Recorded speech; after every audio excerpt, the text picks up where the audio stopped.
Triangle law में हमने क्या पढ़ा था भाई, क्या था भाई?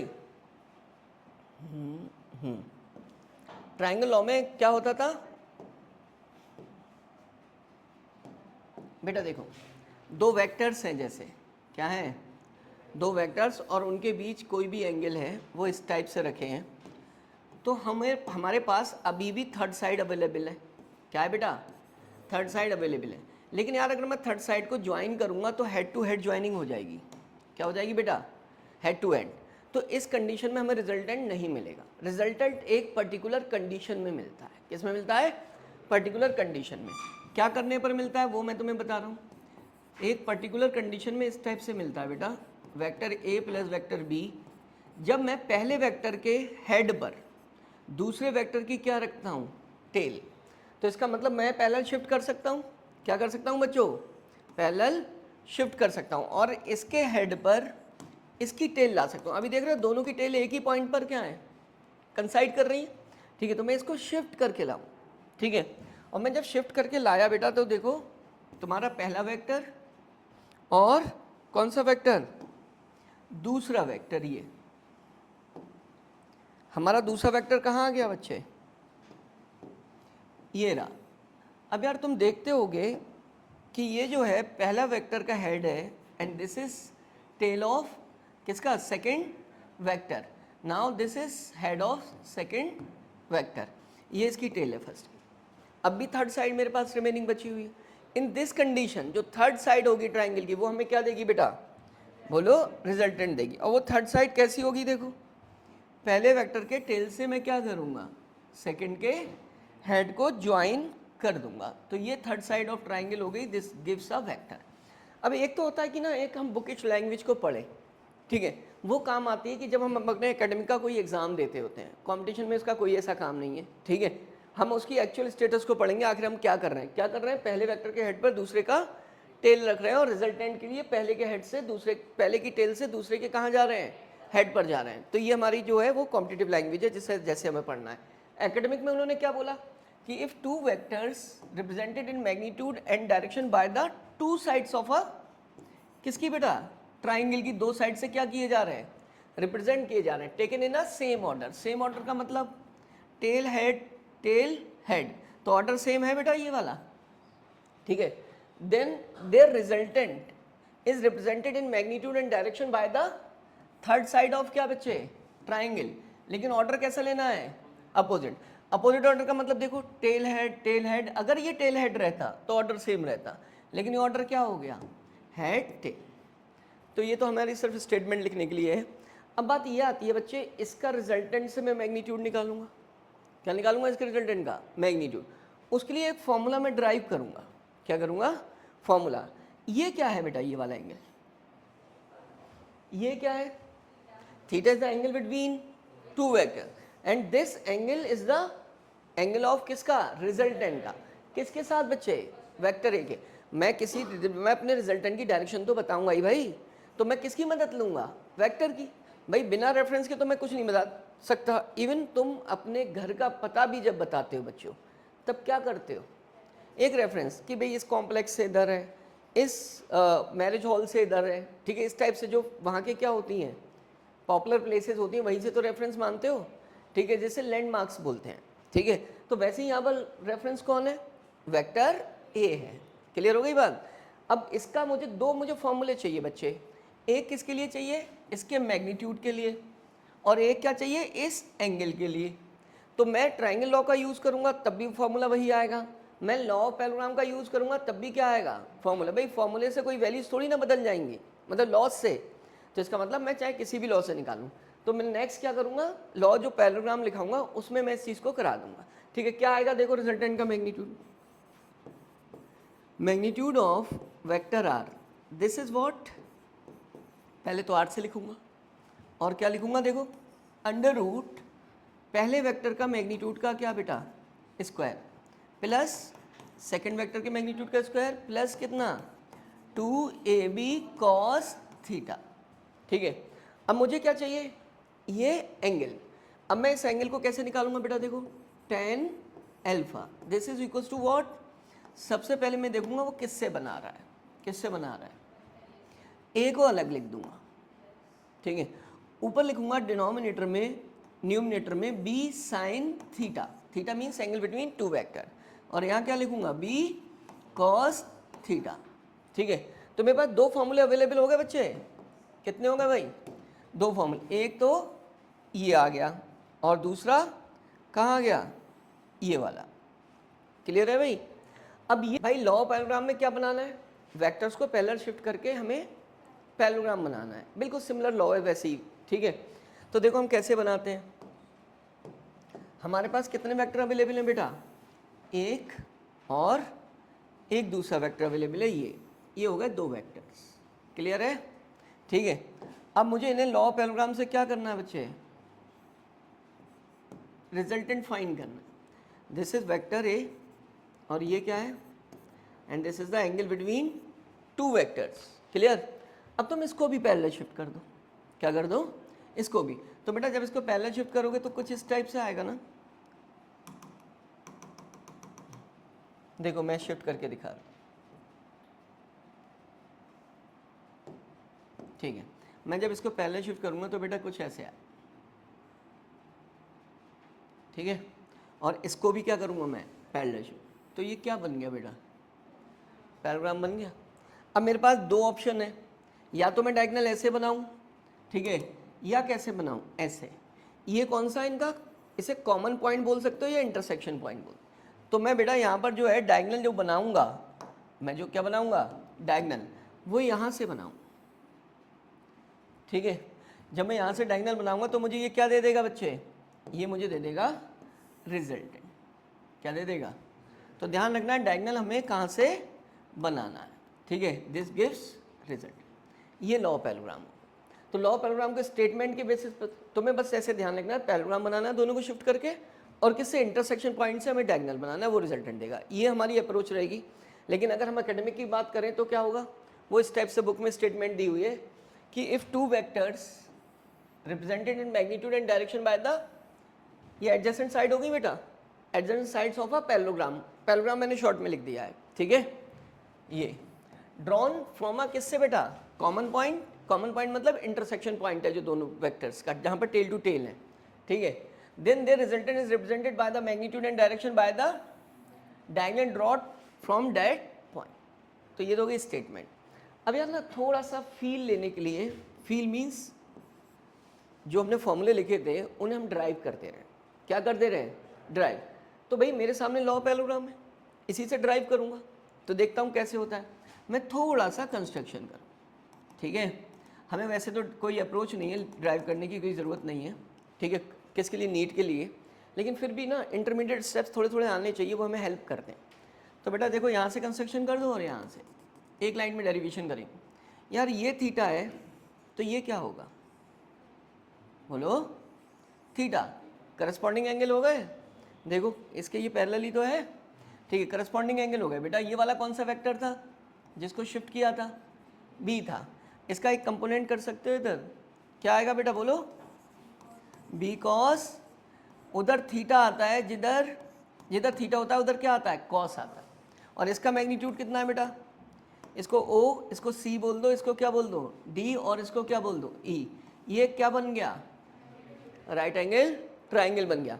तो बेटा इस राइट एंगल ट्राइंगल की मदद से ये वैल्यू कितनी है बताओगे मुझे, this is O D, O D is O C means A plus क्या, मैं किसका मैग्नीट्यूड रख रहा हूँ, ठीक है।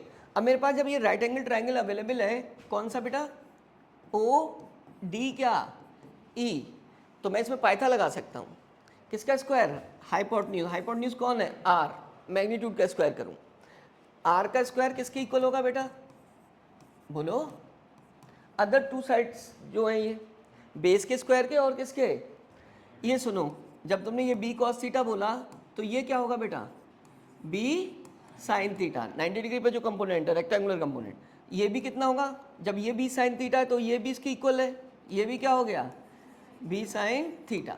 अब पाइथा लगाओ, ठीक है, बेस का स्क्वायर और परपेंडिकुलर का स्क्वायर। तो मैं बेस का स्क्वायर करूं तो बेटा कितना करूंगा, ए प्लस बी कॉस थीटा का क्या, और बी साइन थीटा का क्या होल स्क्वायर।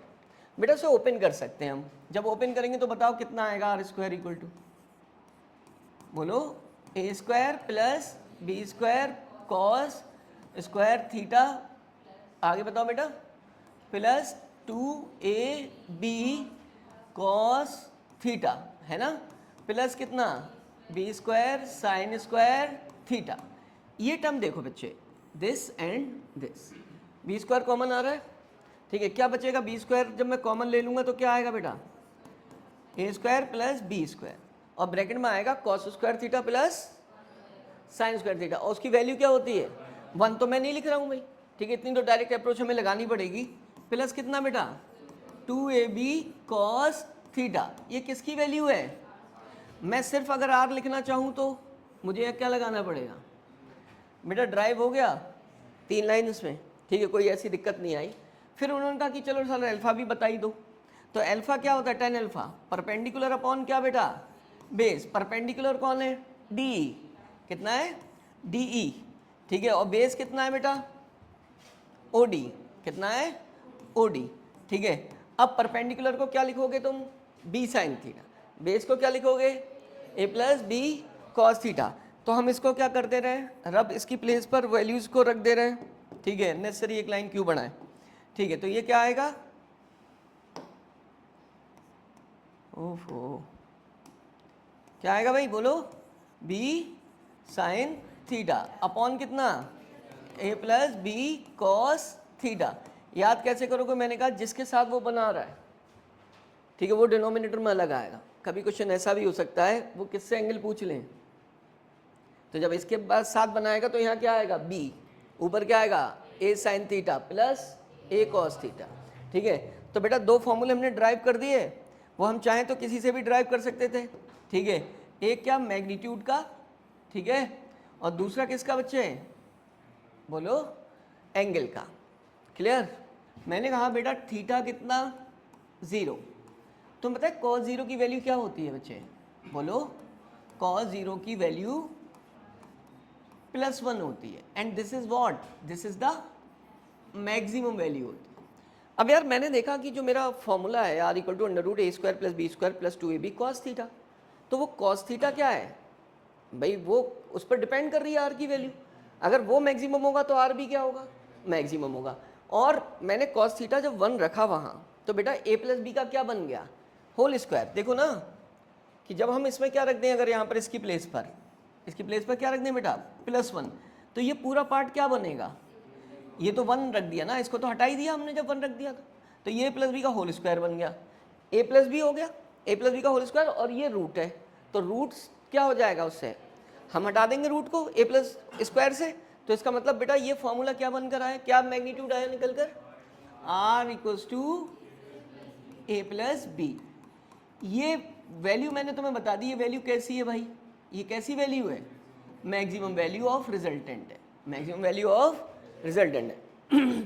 अगर मैं डायग्रामेटिकली बात करूं तो बेटा इसी चीज़ को तो बताया मैंने, ठीक है, मैंने किसे बताया बच्चों, इस चीज़ को देखो, ये एक वेक्टर है, ठीक है, और उसमें मैं दूसरा वेक्टर क्या कर रहा हूँ ऐड कर रहा हूँ, क्या कर रहा हूँ बेटा ऐड, वो जस्ट उसे ओवरलैप कर रहा है, क्या कर रहा है ओवरलैप, लेकिन उसका मैग्नीट्यूड उससे क्या है कम है, क्या है कम है, दोनों किस डायरेक्शन में है सेम।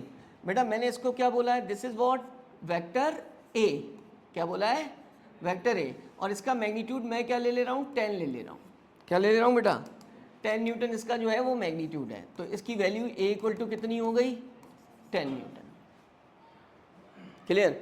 मैंने एक वेक्टर बी लिया बच्चे, क्या लिया वेक्टर बी, ठीक है।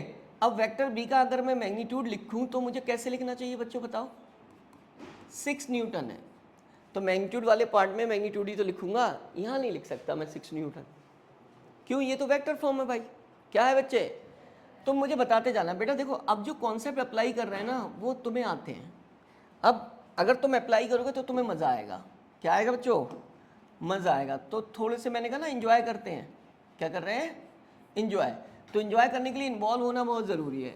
अब मैंने कहा वेक्टर है, उसका मैग्नीट्यूड मैंने क्या बोला बेटा 10 न्यूटन। अगर मैं इसको यहाँ लिखना चाहता हूँ और मैंने तुमसे ये बोल दिया बेटा ये किसके अलोंग है, प्लस एक्स एक्सिस के, तो मैं अगर इसको वेक्टर फॉर्म को लिखना चाहता हूँ तो मुझे ये बताओ क्या लिखना पड़ेगा, मुझे उसमें यूनिट वेक्टर अटैच करना पड़ेगा या नहीं? तो मैं क्या लिखूँ बोलो तुम खुद, vector A is equals to what, 10 उसका मैग्नीट्यूड और बेटा क्या, तो भाई वेक्टर की जगह वेक्टर ही तो लिखूंगा, उसकी इक्वल में मैं मैग्नीट्यूड लिखकर तो इनकम्प्लीट कर दूंगा उस कॉन्सेप्ट को। ठीक है, यहाँ पर मैं इसको क्या लिखूँ बेटा बोलो, 6 क्या आई कैप, और मैं थोड़ा सा अच्छा लगने के लिए मैं इसको क्या लिख सकता हूँ, और यहाँ भी क्या लगा सकता हूँ, प्लस लगा सकता हूँ। तो सब लॉजिकली तो लिख रहे हो। ठीक है, अब तुमने ये जो मैग्नीट्यूड फाइंड किया बेटा a प्लस बी, ये किसकी मदद से किया बोलो, with the help of formula, with the help of formula, जो लॉ ऑफ पैरेललोग्राम में मैग्नीट्यूड का फॉर्मूला लिखा है मैंने। लेकिन मैं इससे पहले तुम्हें थोड़ा कुछ और भी सिखा चुका हूँ, थोड़ा कुछ और भी सिखा चुका हूँ बेटा। मैंने कहा कि मैं तुम्हें यहाँ पर क्या भाई वेक्टर का सम लिखना चाहता तो बेटा यही तो लिखता मैं, vector A equals to what, vector A plus vector B, और उसका मैग्नीट्यूड ऐसे लिखता। ठीक है, अब मैं एक बात तुमसे पूछ रहा हूँ कि बेटा मुझे ना यार मैग्नीट्यूड ना, एक मैं क्या करता था एल्जेब्रिक एडिशन करता था। क्या चीज़, एल्जेब्रिक एडिशन, एडिशन एक होता था वेक्टर एडिशन और एक क्या होता था बोलो बेटा, एल्जेब्रिक एडिशन। तो तुम पहले, अब एक बार मैं तुमसे कह रहा हूं कि वेक्टर एडिशन करो, क्या करो, वेक्टर एडिशन, या क्या बोल दो वेक्टर सम। तो एक बात ध्यान रखना, जब वेक्टर सम करोगे तो वेक्टर क्वांटिटीज ही रखोगे। ठीक है, और वेक्टर सम का मतलब यही तो है बेटा, ये ना। अब तुम क्या करने वाले हो, vector A plus vector B करने वाले। अब vector A plus vector B को क्या लिखना है तुम्हें बेटा, इसके जगह वेक्टर फॉर्म ही लिखनी है। वेक्टर फॉर्म कितनी है बेटा, 10 क्या प्लस कितना 6 आई क्या। मैं प्लस इसलिए लगा रहा हूँ कि ये वेक्टर बी की वैल्यू रख रहा हूँ, कभी ये माइनस भी होगी तो ताकि तुम्हें क्या उसको ऑपरेट करना है। तो तुम्हारा आंसर क्या आ गया, 10 आई कैप प्लस का, और प्लस का क्या बेटा 6 आई। एक रिजल्टेंट निकालने का ये तरीका आ गया, एक रिजल्टेंट निकालने का ये तरीका आ गया। ठीक है, और इससे भी ये वेक्टर फॉर्म है, तुम चाहो तो इससे भी क्या लिख सकते हो, मैग्नीट्यूड। क्या लिख सकते हो, मैग्नीट्यूड। ये मैग्नीट्यूड मैं तुम्हें लिखना सिखाऊंगा। ये पूरा कितना हो गया 16 आई कैप, किसका, प्लस का बेटा, ये प्लस का 16 क्या हो गया आई कैप हो गया। ठीक है, ये कौन सी फॉर्म है, ये वेक्टर फॉर्म है। मैं कहूँ इसका मैग्नीट्यूड कितना है तो क्या बोल दोगे, 16 बोल दोगे। क्या बोल दोगे, 16। अब तुम कहोगे सर हम इससे भी तो निकाल सकते हैं, 10 प्लस क्या 6 कितना आया 16। चाहे तुम इससे निकालो चाहे इससे निकाल, आना क्या है सेम। अब एक और चीज़ है, वो है बेटा एल्जेब्रिक सम। क्या है, एल्जेब्रिक सम। क्या है, एल्जेब्रिक सम। एल्जेब्रिक सम में क्या करते हो तुम, साइन का यूज करते हो। आर इक्वल्स टू लिखते क्या हो बेटा, ये सब ध्यान रखना क्योंकि तुम सम कर रहे हो। क्या कर रहे हो, तो लिखोगे प्लस ही। ठीक है, अब एक ही वैल्यू विथ साइन। ठीक है, तो मैंने ये जो लिखा है ना ये 10। ठीक है, अगर मैं एल्जेब्रिक साइन का यूज करूं तो मैं इसे लिखूंगा क्या, यहां पर ये प्लस है और यहां क्या लिखूंगा बेटा +6। ठीक, तो कितना आएगा फाइनली, ये इसका आना +16 जो है, मैंने यूनिट ली है कोई न्यूटन, तो मैं क्या लिख दूंगा न्यूटन। यहाँ भी क्या लिख सकता हूँ न्यूटन, और यहाँ भी क्या लिख सकता हूँ न्यूटन। ये जो एल्जेब्रिक सम है ना, ठीक है, तो इसका मतलब वो क्या दे रहा है उसकी बोलो, जो उसका रिजल्टेंट दे रहा है वो कौन से वैल्यू है, स्केलर कंपोनेंट है। क्या है, स्केलर कंपोनेंट। स्केलर कंपोनेंट में बेटा साइन एपियर होता है, बस ये ध्यान रखना। क्या एपियर होता है, साइन। ठीक है, एक तुम नॉर्मल जो कर रहे हो वो किसकी मदद से कर रहे हो, ये वाला कॉन्सेप्ट कहाँ से लिखा है बेटा, ये वाला लिखा है किससे, लॉ ऑफ पैरेललोग्राम से। तो मैंने तुम्हें 2-3 तरीके से इस चीज को लिखना सिखा दिया।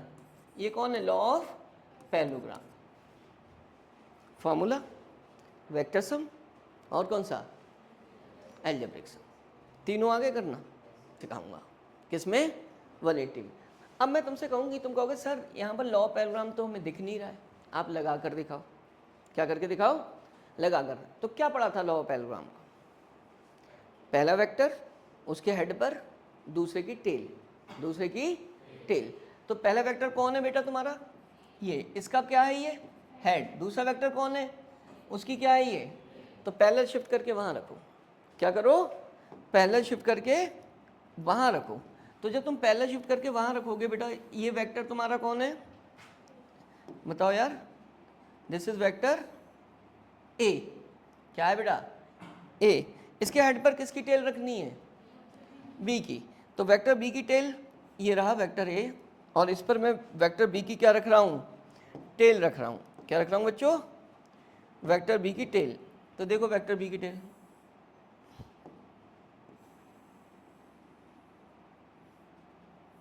बताओ रख गई भी? नहीं। क्यों बेटा? वेक्टर बी की टेल बताओ रखी गई या नहीं? अब तुम बस मुझे इतना बता दो, तुम्हें चाहिए magnitude. This is the tail of first vector, head of first vector, tail of head of second vector. चाहिए मैग्नीट्यूड, रिजल्टेंट। क्या करते थे? पहले वेक्टर की टेल से दूसरे वेक्टर के हेड पर जाते थे, दूसरे वेक्टर के हेड पर जाते थे। तो तुम ये बताओ, तुम्हें यहाँ पर क्या दिख रहा है? ये यही तो है टेल। यहाँ से कहाँ जाना है मुझे? दूसरे वेक्टर के हेड पर। इससे ओवरलैप कर रहा है, ये ध्यान रखना। वो मैं थोड़ा सा डिफ्रेंशिएट करने के लिए ऐसे बना रहा हूँ। मेरी बात क्लियर हो रही है बेटा? है ना? तो तुम्हें बता, लॉ के अकॉर्डिंग भी अगर तुम देखो, this is vector A, this is vector B, this is vector, तुम्हें ऐड होता दिख रहा है? एक लार्ज वेक्टर दिख रहा है, दोनों के बराबर, सम के बराबर दिख रहा है, दोनों की लेंथ के बराबर दिख रहा है, दोनों की लेंथ के सम के बराबर दिख रहा है। तो बेटा फिजिक्स जो है ना, हर जगह तुम्हें क्या देगी? जो वो बोलती है वो मतलब क्लियरिटी देगी। तुम चाहे एक लॉ पैराग्राम को सोचो, चाहे तुम किसको सोचो, चाहे तुम किसको सोचो, एल्जेब्रिक सम। ये एल्जेब्रिक सम जो है ना, एक कह सकते हो ना, लोग इसको ट्रिक बोलते हैं। क्या बोल रहे हैं? ट्रिक। भाई हमने इसमें क्या किया? अपना कॉन्सेप्ट यूटिलाइज कर लिया। ठीक है, हमने क्या कर लिया? कॉन्सेप्ट। अब जब भी 0 या 180 का केस होगा, हमें किसी की जरूरत नहीं है, हम किसका यूज कर लेंगे? एल्जेब्रिक सम का। ठीक है, 0 के या 180 के केस में। अब ये यहाँ तो हेल्प कम कर रहा है, ये हेल्प तब ज़्यादा करेगा जब नंबर ऑफ वेक्टर्स होंगे। जब क्या होंगे? नंबर ऑफ वेक्टर्स होंगे। मान लिया वेक्टर करने हमें कम से कम 4, तो 4 को ऐड करने में बड़ी दिक्कत आ जाती है। लॉ पॉलीगन लगाते हैं, और पॉलीगन हमारा क्या होता है? बहुत टाइम कंज्यूमिंग होता है। उसमें हम क्या कर लेते हैं? इसका यूज़ करते हैं। ठीक है, तो जब हम कॉन्सेप्ट बिल्डअप करेंगे तभी तो यूज़ कर पाएंगे। तो बिल्कुल ऐसे ही सीक्वेंस में लिखो ज़रा, इज इक्वल्स टू 180। इसका मतलब थीटा 180 है, तो वेक्टर्स क्या है? बोलो, अपोजिट डायरेक्शन में। सबको पता है? तो जब अपोजिट डायरेक्शन में है, तो सबसे पहली मैंने जो शुरुआत की वो लॉ पैरेललोग्राम की बेटा। किसकी मदद से? पैरेललोग्राम्स। cos 180 की वैल्यू बता दो कितनी होती है भाई? cos 180 की वैल्यू, कौन जीरो बोल रहा है? cos 180 की वैल्यू होती है -1। क्या होती है?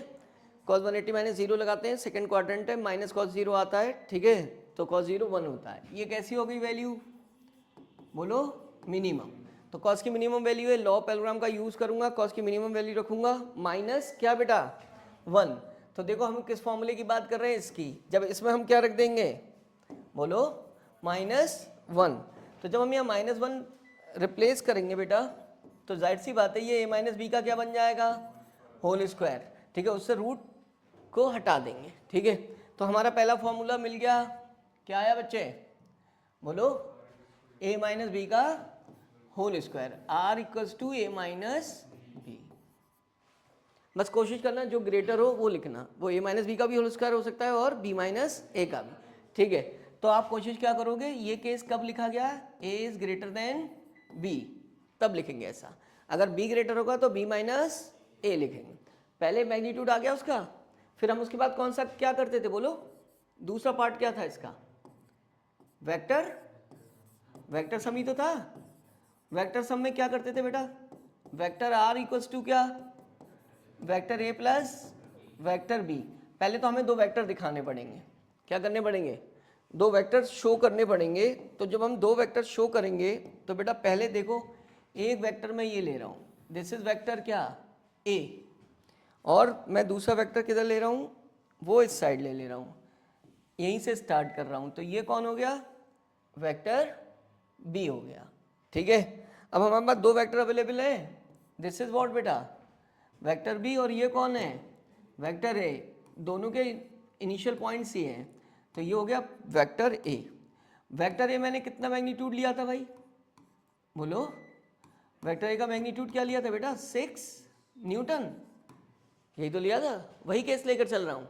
वेक्टर बी का मैग्नीट्यूड मैंने क्या लिया था बेटा, बोलो, 4 न्यूटन। अभी इससे प्रीवियस एग्जाम्पल में लिए थे नहीं,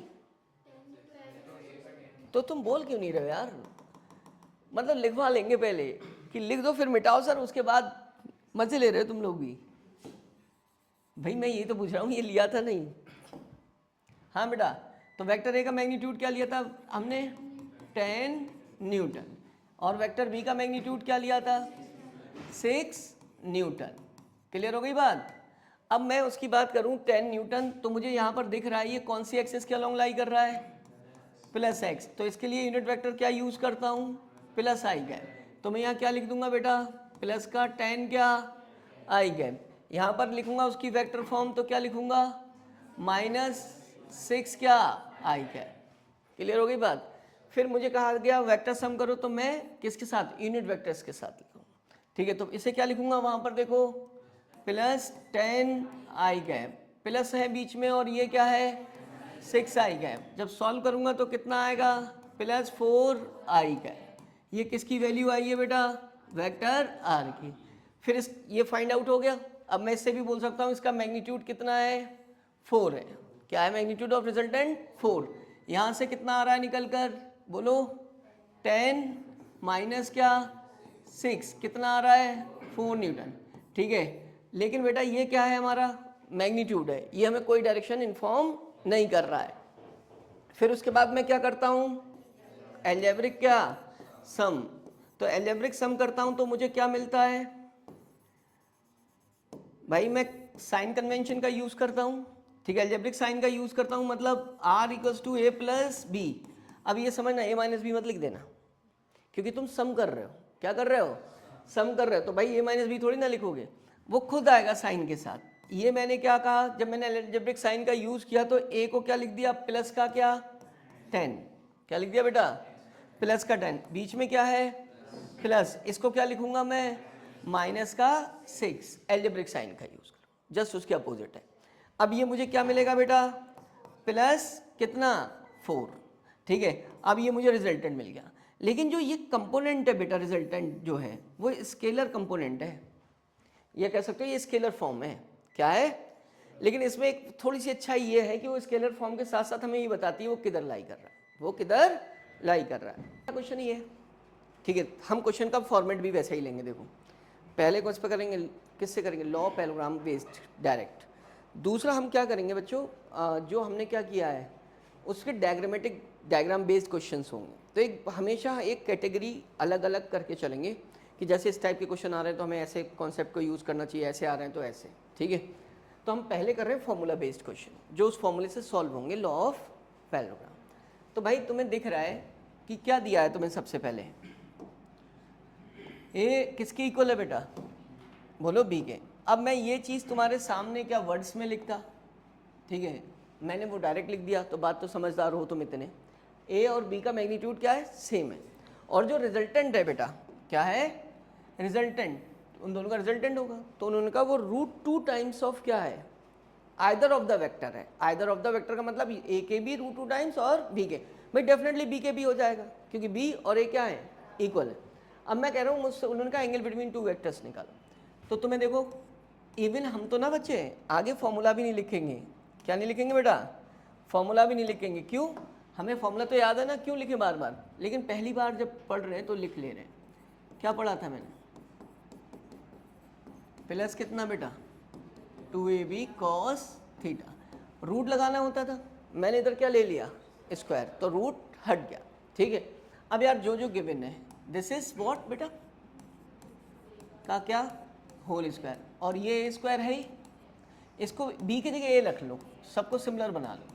ठीक है, प्लस कितना हो गया, कॉस क्या, थीटा। फिर इसके बाद बताओ ये क्या आएगा, 2a², और ये बेटा दोनों का क्या आएगा, 2a², वहाँ भी क्या आ रहा है 2a² cos थीटा। बेटा इससे ये मैं क्या कर दूंगा, इसे कैंसिल, तो यहाँ क्या बचेगा 1 बचेगा, 1। शहबाज सही कह रहा है, गलत कह रहा है।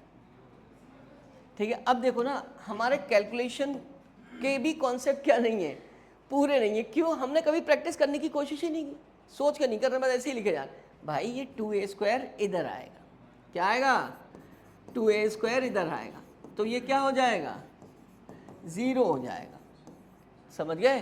तो इसे क्या लिख दिया 0। ठीक है, 2a² cos थीटा। ठीक है, अब इसका मतलब हुआ मुझे सिर्फ क्या फाइंड करना है cos theta. cos theta is 0 upon कितना 2a², कितना आ गया थीटा, कितना हो गया 0 हो गया।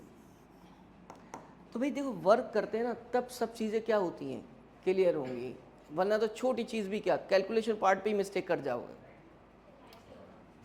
अब ये बोल दो जरा, cos थीटा इक्वल टू 0 कितने बार होता है बेटा, तो थीटा कितना हो गया 90 डिग्री। ठीक है, समझे? तुम यहाँ से शुरुआत करना, r², r is what a² equals to a² आता था, b² की जगह भी क्या लिख लूँगा प्लस 2ab मतलब a²। ठीक है, 2a² cos क्या थीटा। अब तो मैं इससे शहबाज कर सकता हूँ इधर लाकर। ठीक है, 0 वो क्या लिखते थे 1 तो नहीं लिखोगे, क्या होगा इसका 0। ये जब इधर आएगा तो इसने 0 कर दिया, ये बचा मेरा, इधर लेकर आऊँगा तो क्या हो जाएगा -a², a² माइनस a² 0 हो गया, तो यही तो बचेगा बेटा। उसको इधर लाऊंगा तो -a², कितना हो गया 2a² cos थीटा। बेटा ये क्या हो गया -1 cos थीटा कितना हुआ -1/2। अब यार जो लोगों ने ना बहुत सारे न्यूमेरिकल्स किए होंगे तो ये पॉपुलर वैल्यूज़ हैं, जैसे cos 180 की वैल्यू, cos 120 की वैल्यू, ये सब याद ही हो जाती है उन्हें। लेकिन अगर नहीं है तो एक लॉजिकली हम इसे प्रोसीड करेंगे। भाई मैं इसके जगह cos 60 थोड़ी ना लिख सकता हूँ, इस पूरे के जगह, इस पूरे की जगह cos 60 नहीं लिख सकता, क्योंकि cos 60 की वैल्यू होती है 1/2। तो मुझे इसके जगह क्या लिखना पड़ेगा, सिर्फ इसके जगह cos 60 लिखना पड़ेगा, है ना बेटा। 1/2 ही तो cos 60 होता है, माइनस तो एज इट इज रहेगा। अब cos 60 किसकी वैल्यू होती है भाई, अब तुम कंपेयर नहीं कर सकते, दोनों साइड सिमिलर होना चाहिए तभी तुम कंपेयर बता सकते हो कि ये वैल्यू इसके इक्वल है। तो इसको तुम कैसा लिख सकते हो cos 180 माइनस क्या 60, this is cos theta. cos 180 minus 60 is minus cos 60। तो इसके लिए ये लिखा जा सकता है नहीं बेटा, ये वैल्यू कितनी आ गई, दिस इज 120, दिस इज, अब दोनों में देखो एक से साइन है, अब कंपेयर कर सकते हो। तो यहाँ से थीटा कितना लिख दोगे डायरेक्ट आंसर, कुछ नहीं करना। ए इक्वल टू क्या मानना है बेटा, बोलो 3x, बी इक्वल टू कितना 5x। ठीक है, ऐसा क्यों मानते हैं, क्योंकि ये रेशियो है बच्चे, देख a अपॉन क्या b की वैल्यू है 3 क्या, तो यार जाहिर सी बात है एक मल्टीप्लाइंग फैक्टर दोनों का कैंसिल आउट हो गया होगा, क्या हुआ होगा बेटा, तो उसको क्या मान लो x। ठीक है, तो अब ये वैल्यूज आ गई हमारी। अब मुझे वो फॉर्मूला लगाना है, 28 का क्या कर दूँ r का स्क्वायर करता हूँ इक्वल्स टू किसका स्क्वायर बेटा कितना, और इसका स्क्वायर कितना 25x² plus 2ab, a means 3x into 5x cos कितना बेटा 60। ठीक है, ये 1/2 हो गया, cos 60 क्या हो गया, इस 2 से ये 2 क्या हो जाएगा, कितना है बेटा 15x², ये कितना है 25, 40 हो गया 49x², कितना 49x²। और बेटा ये क्या है, ठीक है, अब देखो तुम रूट ले लो, तो भाई रूट लोगे तो ये स्क्वायर हट जाएगा 28 रह जाएगा, इसका रूट लोगे तो क्या आ जाएगा 7, और इसका क्या आ जाएगा x। तो बेटा यहाँ से x की वैल्यू कितनी आ गई 4 आ गई। कुछ लोग यहाँ कैलकुलेशन में मिस्टेक कर देते हैं। ठीक है, x की वैल्यू 4 आ गई, अब इसमें पुट कर दो, a इक्वल टू कितना बेटा 3 इंटू 4 कितना हो गया 12 न्यूटन है, b कितना हो गया 5 इंटू 4 कितना बेटा 20 प्लस b क्या होती है, बट तुम्हारे क्वेश्चन में ये क्या दिए बोलो 10, तो आप इसको क्या लिख दोगे 10, r मिनिमम बोलो यार, R minimum is A minus B, theta equals to 180 पर होती है, थीटा इक्वल्स टू 180 पर होती है। तो बेटा ये कितनी दी है क्वेश्चन में, 6। अब यार इन दोनों को आप आसानी से ऐड करके सॉल्व कर सकते हो, ठीक है। 2a इक्वल टू कितना आ गया, बोलो 16। यहाँ से a इक्वल टू कितना आया बेटा, 8 न्यूटन है, यस 8 न्यूटन है। फिर उसके बाद b निकालना है, तो मैं इसमें रख दे रहा हूँ a की वैल्यू। तो b इक्वल टू कितना होगा बेटा, बोलो b equals to 10 minus a, कितना होगा 10 माइनस a, a इज 8, तो 10 माइनस 8 इज, ठीक है 8 इज इक्वल्स टू 2। तो b कितने न्यूटन हो गया, ये दो वैल्यूज मिल गई। पहला क्वेश्चन ये था कि भाई ए और बी को क्या करो बच्चे, बोलो फाइंड करो, ए और बी को फाइंड करो। तुमने फाइंड कर दिया, लेकिन उसके बाद भी उन्होंने कुछ बोला। क्या बोला, उन्होंने कहा अगर इनको इंक्रीज कर दो, क्या कर दो बेटा, इंक्रीज, मतलब बाय 3 न्यूटन, इसका मतलब इसका मैग्नीट्यूड बढ़ा रहे हो। तो ये जो ए है ये क्या बन जाएगा, ए डैश, जब +3 न्यूटन करोगे इसमें ये बन जाएगा बेटा 11 newton. And this one is B dash बनेगा बच्चे कितना, 2 + 3 कितना 5 न्यूटन। यही तो बोल दिया उन्होंने, वो जो बोलते जा रहे तुम करते जाओ। फिर वो बोलते हैं अप्लाइड एट राइट एंगल, मतलब कौन किसको अप्लाई किया गया राइट एंगल पर, इन दोनों को, मीन्स ए डैश को और बेटा किसको, बी डैश को। The angle between these two means theta कितना दे दिया, 90 दे दिया। क्लियर हो गई बात। अब यार मुझसे कहा कि देन फाइंड न्यू रिजल्टेंट। जाहिर सी बात है कि भाई यार ए डैश और बी डैश वेक्टर का मैग्नीट्यूड बदल गया तो रिजल्टेंट भी बदलेगा। तो आप जब रिजल्टेंट निकालोगे तो वो किससे निकालोगे, आर डैश का। फॉर्मूला वही, लॉ ऑफ एलोग्राम, फॉर्मूला वही, ए डैश का स्क्वायर प्लस बी डैश का square plus 2a dash B dash cos कितना 90, और कॉस 90 को मैंने कहा था डायरेक्ट लगा लिया करो आप, direct √a dash square plus B dash square. और आपको ये भी लिख कर नहीं देखना है, ठीक है, आपको इनकी डायरेक्ट फार्मूला अप्लाई करना है, क्योंकि भाई कॉम्पिटिटिव अप्रोच के लिए हमें थोड़ा सा डायरेक्ट चलना पड़ेगा, ठीक है। तो जब ये नहीं लिखोगे तो आर डैश कितना आएगा भाई, 11 का प्लस 121 प्लस 25 कितना हुआ 146, ये ही आपका आंसर। हेड पर दूसरे की टेल रखो, रख दी। और रिजल्टेंट के लिए कहाँ से चलो, रिजल्टेंट के लिए कहाँ से चलोगे, पहले वेक्टर के टेल से दूसरे के हेड पर। ये बात समझ रहे हो ना मेरी, मैंने लॉ लॉजिकली फॉलो किया। अब उन्होंने मुझसे कह दिया कि बेटा फाइंड द एंगल बिटवीन क्या, 2 वेक्टर्स ए एंड बी। अब ए एंड बी की भी वही लॉजिक लगाओगे भाई, ठीक है। अगर तुमने थोड़ी सी भी मिस्टेक कर दी तो ए एंड बी के बीच क्या ये एंगल है, रुको, हाँ भी बताओ, ये वाला चाइना एंगल है क्या ए एंड बी के बीच, कौन सा है। जब टेल टू टेल हो तो उसके लिए तुम्हें क्या करना पड़ता है बेटा, इसको शिफ्ट करना पड़ता है, किसको, वेक्टर ए को, ठीक है। तो इसका मतलब ये वाला एंगल हो गया किसके बीच, ए एंड बी के बीच। इसको मैं क्या मान लूँ, इसको मैं क्या मान लूँ, अल्फा मत मानो, ए एंड बी के बीच के एंगल को तुम हमेशा क्या कहते हो, थीटा, इसको अल्फा मान लो। अब तुम्हारे पास कुछ ना कुछ इन्फॉर्मेशन ज़रूर दी होगी जिसकी मदद से तुम थीटा फाइंड कर पाओ। अब बताओ ये थीटा कैसे निकालो,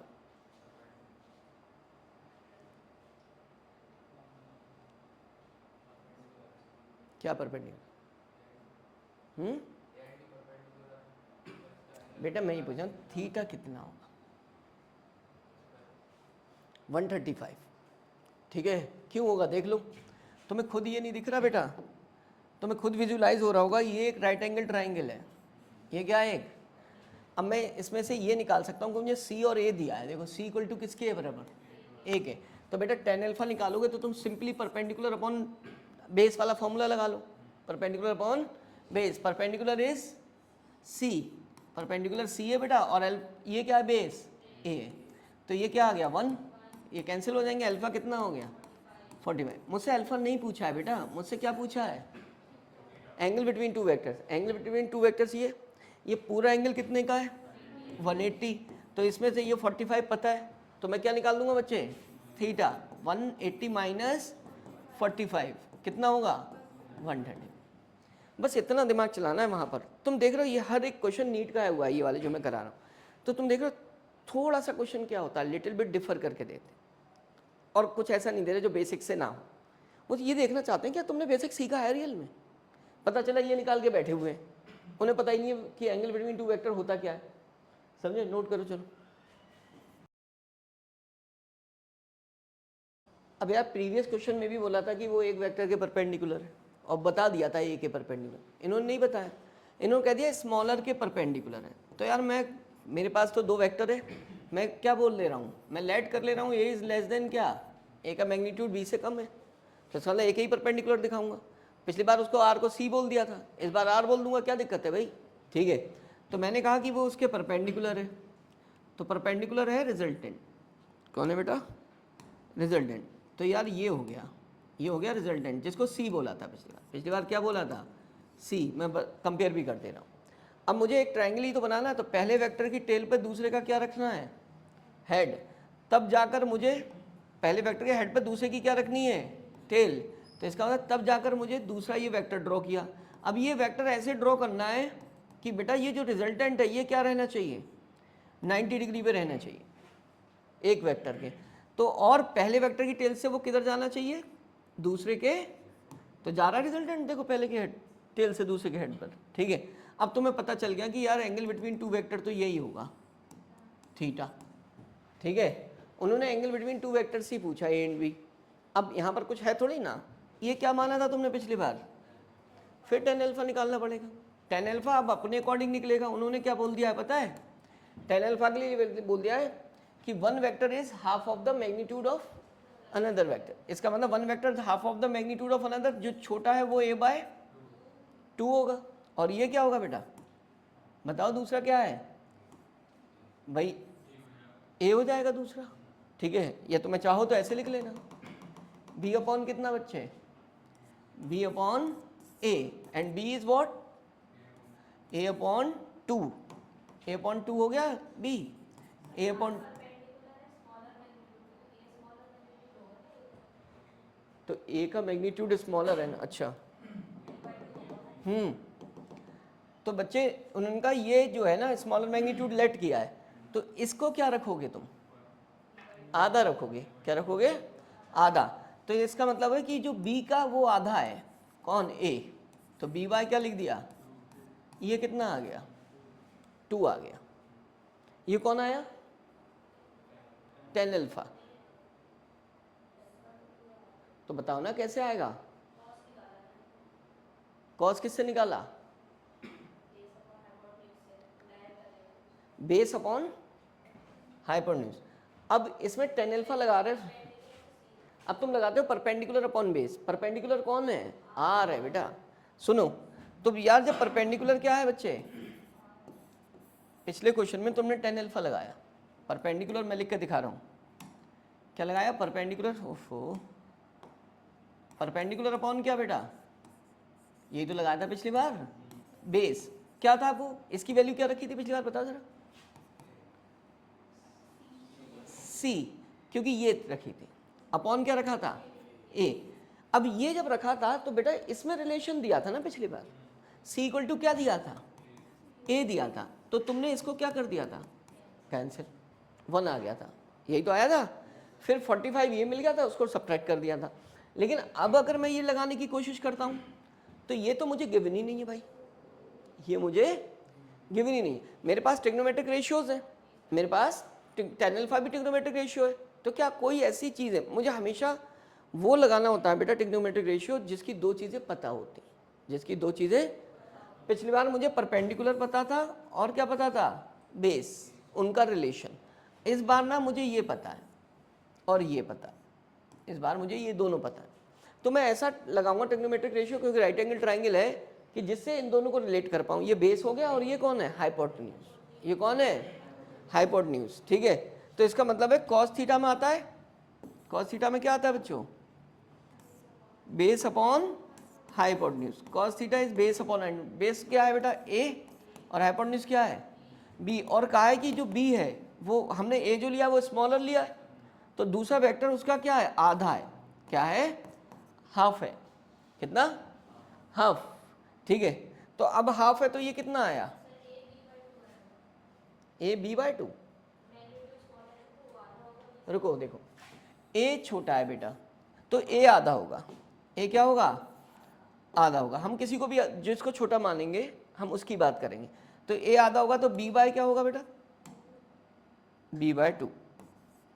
और ये क्या हो गया, कितना आ गया। अब मुझे थीटा पता चला, मुझे क्या, थीटा, कॉस थीटा मुझे पता होता है कि किस पर 1/2 होता है, 60 पर। पहले तो थीटा निकालो, अल्फा, हाँ इसको हमने क्या माना है, अल्फा। कौन सा अल्फा, कॉस अल्फा। तो अल्फा कितना हो गया, 30 या 60, कितना हो गया, 60। ठीक है, अब तुम्हें चाहिए क्या, थीटा कैसे निकलेगा, कितना आया, तुमने वो टी विद किसके साथ, वेक्टर ए के, जो कि क्या है, अननोन है। ठीक है, लेकिन उन्होंने ये बोला कि अनदर वेक्टर, दूसरा जो है, क्या बोला, अनदर फोर्स है, दिस इज ऑफ, उसका मैग्नीट्यूड दिया है, find magnitude of a vector. इसका मतलब यही तो फाइंड करना है। अब भाई यार जाहिर सी बात है, इसमें मैं r equal to under root A square plus B square plus 2ab cos theta क्यों लगाऊंगा भाई, है ना। जब मुझे ए बी दिया होता और आर दिया होता तब मैं उसका यूज करता थीटा निकालने के लिए। ठीक है, जब भी मुझे वो दिया होता, अब मुझे यार या ए पूछा होता तो उसमें थीटा दिया होता तो मैं उसका यूज करता, दो अननोन एक नोन होता। लेकिन यार इसमें तो मुझसे कहा कि भाई बी दिया है और अल्फा दिया है, तो मैं ऐसा ही फॉर्मूला लगाऊंगा कि जिसमें ये दो दिए हों, तीसरा अननोन हो। वो किसका फॉर्मूला होता है बेटा, tan अल्फा। किसका, मैंने उसे सिखाया था, वो जिसके साथ बना रहा है उससे अलग लिख देते हैं। किसके साथ बना रहा है, ऊपर क्या लिखते हैं, बी साइन थीटा, और नीचे क्या लिखते हैं, बी कॉस। बस इतना सा फॉर्मूला। अल्फा कितना, 45, tan 45 की वैल्यू क्या होती है बेटा, तो मैं यहाँ डायरेक्ट tan 45 लिख दूँ, हमें ज़्यादा स्टेप इन्वॉल्व नहीं करने होते। ठीक है, ये हो गया 1, किसके बराबर, थीटा दिया है मुझे देखो 60, तो बेटा यहाँ पर क्या लिख दूंगा मैं, b साइन 60। ठीक है, साइन 60 की वैल्यू, इसको भी मत लिखना तुम, साइन 60 की वैल्यू बताओ। ठीक है, √3/, तो यहाँ लिख दूँ √3/2 डायरेक्ट।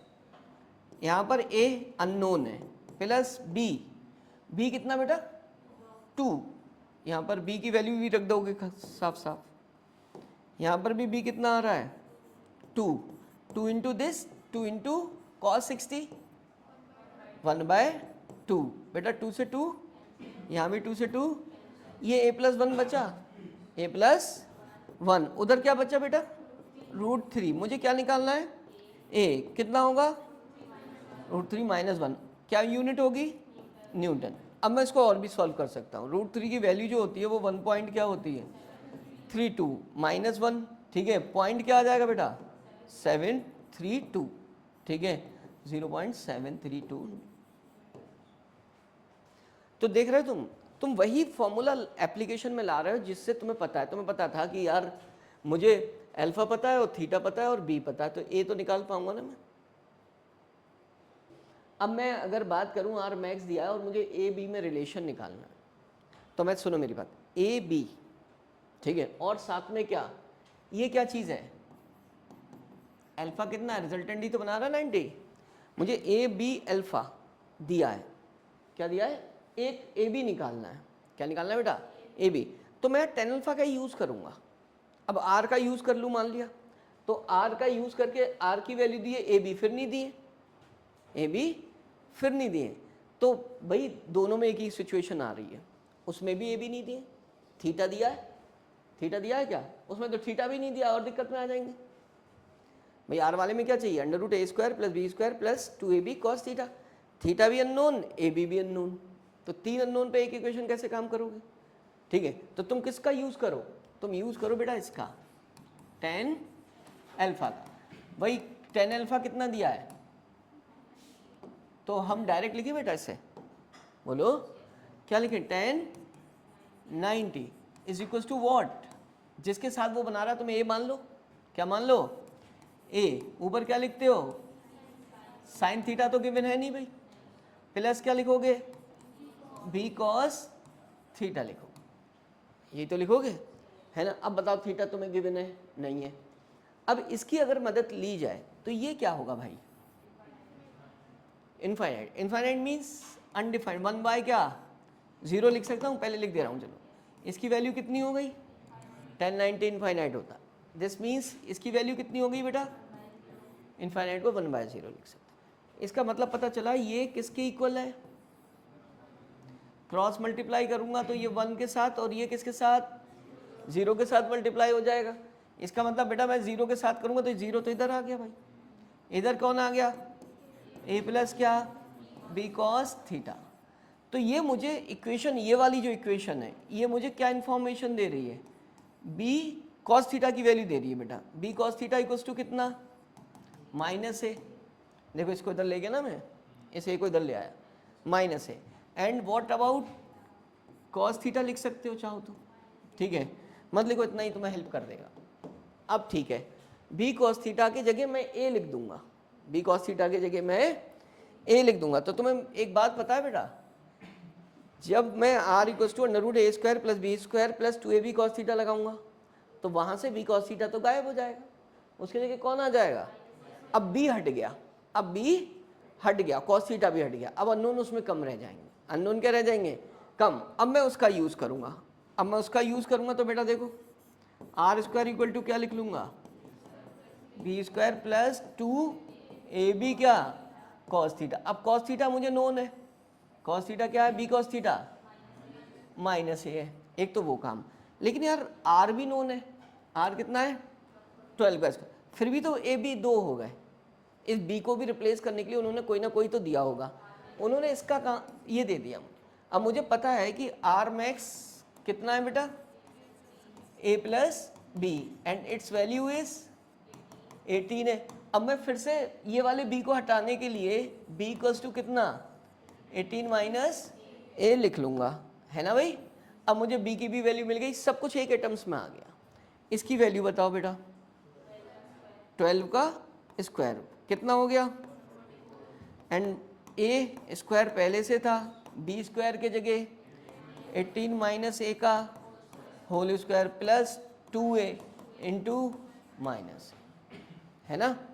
अब तुम इसे इसको ओपन करोगे, बताओ भाई ए स्क्वायर 18 का स्क्वायर कितना होता है, ए की वैल्यू बताओ बेटा, ए की वैल्यू ए इज वॉट, ये कितना आ रहा है, ए 180 तो आ ही रहा है, ए की वैल्यू 5 आ गया, ठीक है। यूनिट दी है क्या न्यूटन। बी कितना बेटा, अब बी निकालोगे यहाँ से 18 माइनस क्या कितना आया 30। ए इन्होंने ये बोला बेटा A plus B plus resultant of vectors बोला, इसलिए मैं वेक्टर्स लगा रहा हूँ। क्या लगा रहा हूँ, वेक्टर्स।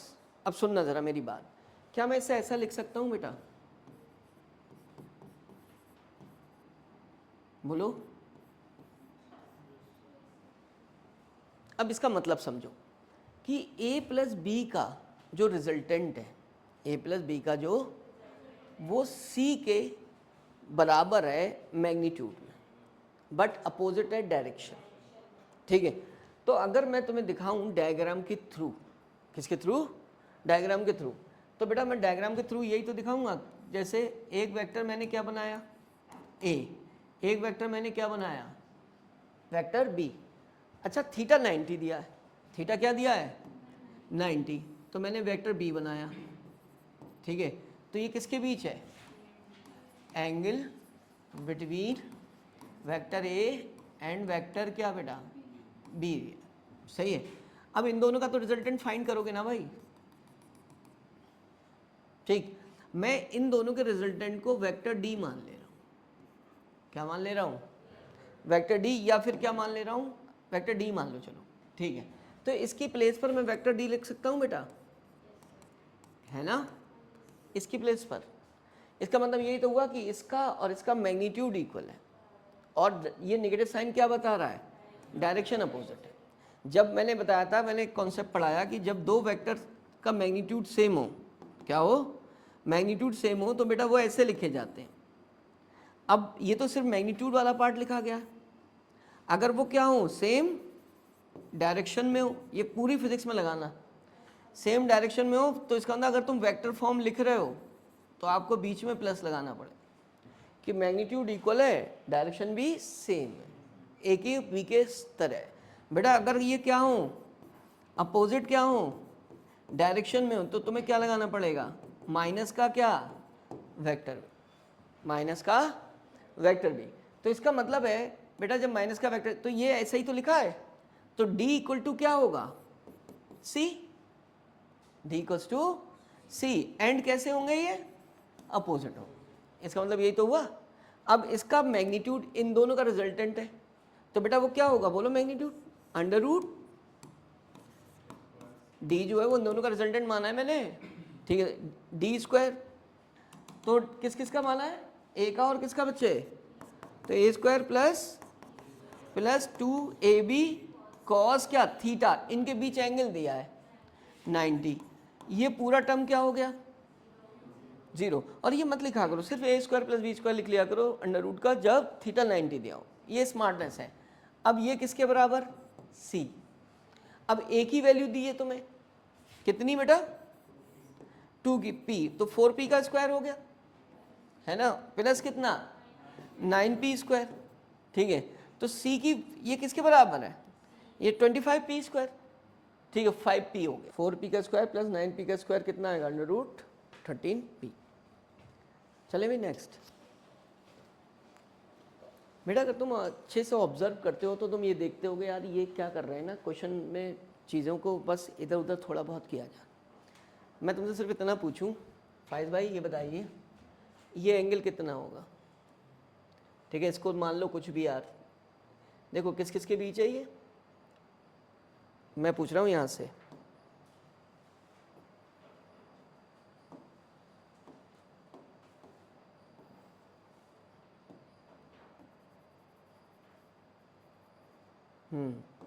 बेटा देखो मैंने क्या पूछा, मैंने कहा कि ये वाला एंगल, ठीक है, ये वाला एंगल, इसको अल्फा बोल दे रहा हूँ, इसको क्या बोल दे रहा हूँ, और ये वाला एंगल, ये वाला, ये 3 एंगल बताने हैं।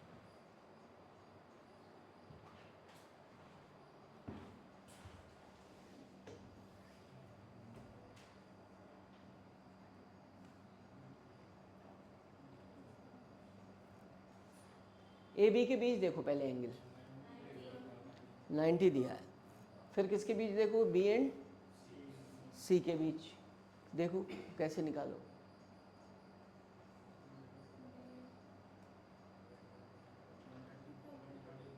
कितना 135 कैसे,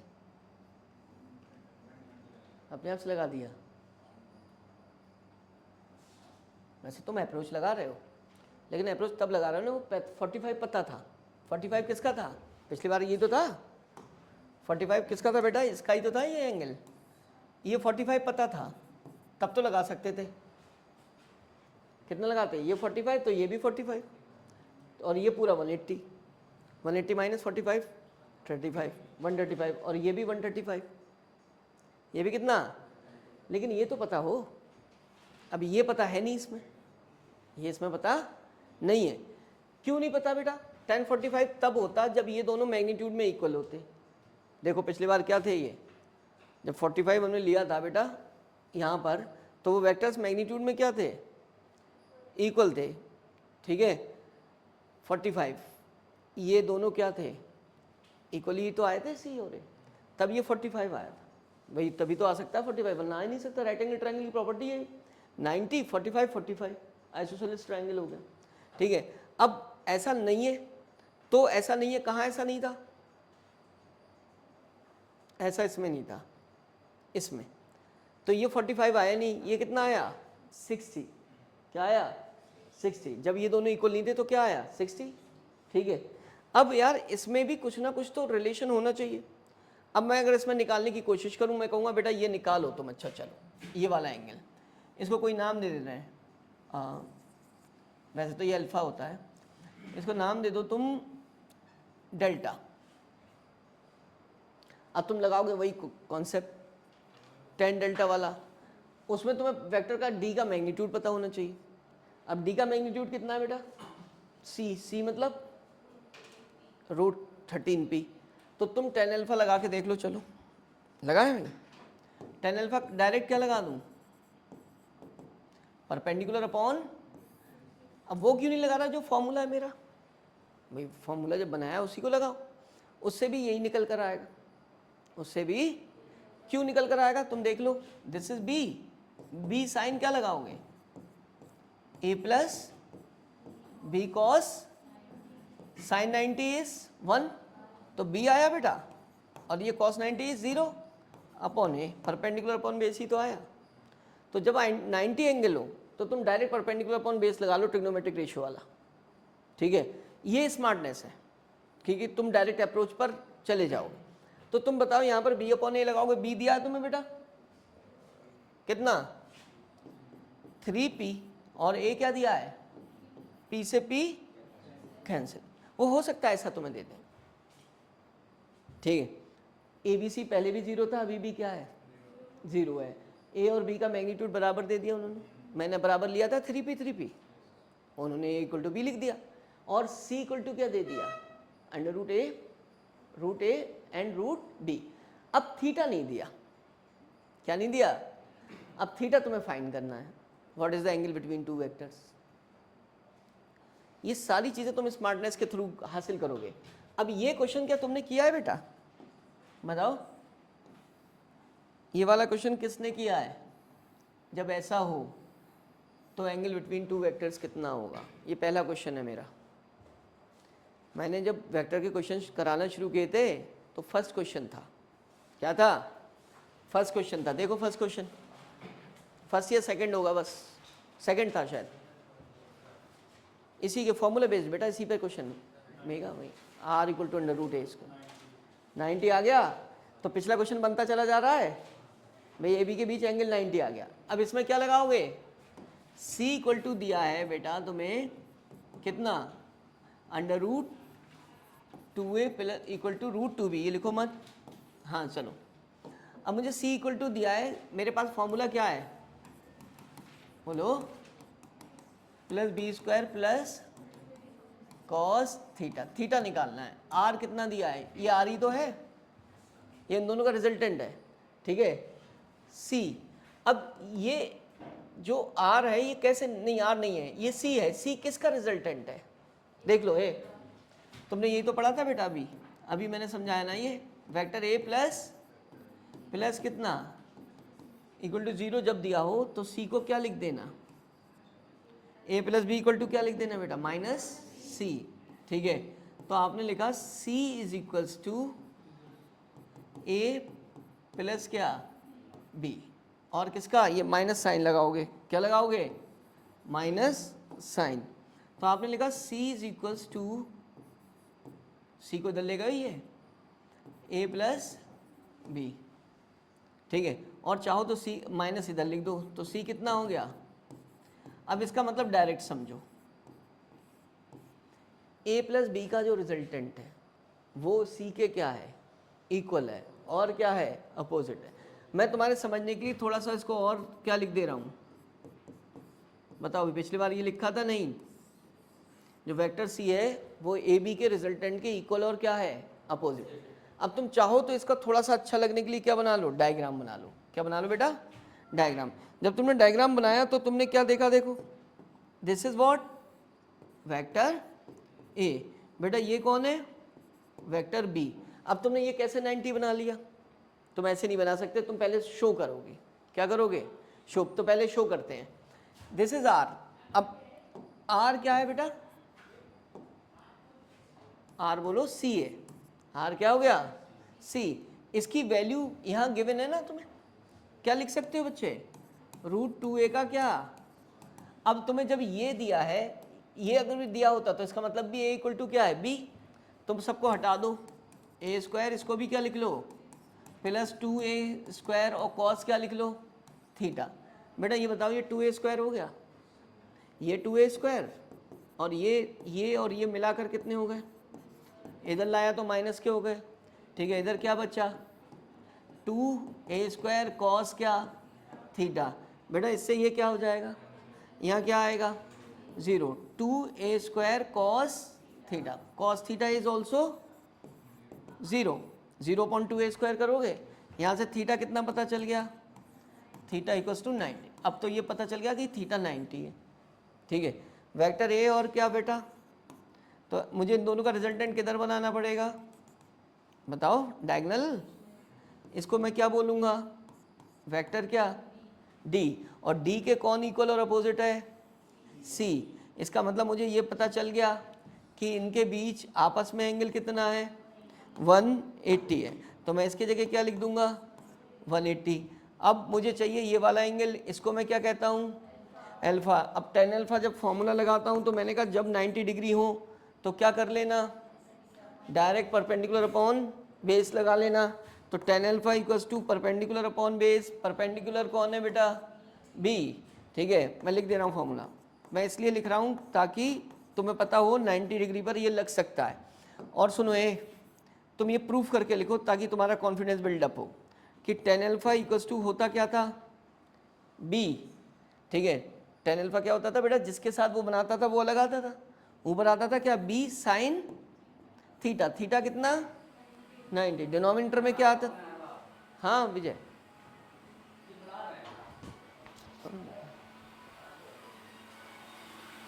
अच्छा अब नहीं हुई है, बैठा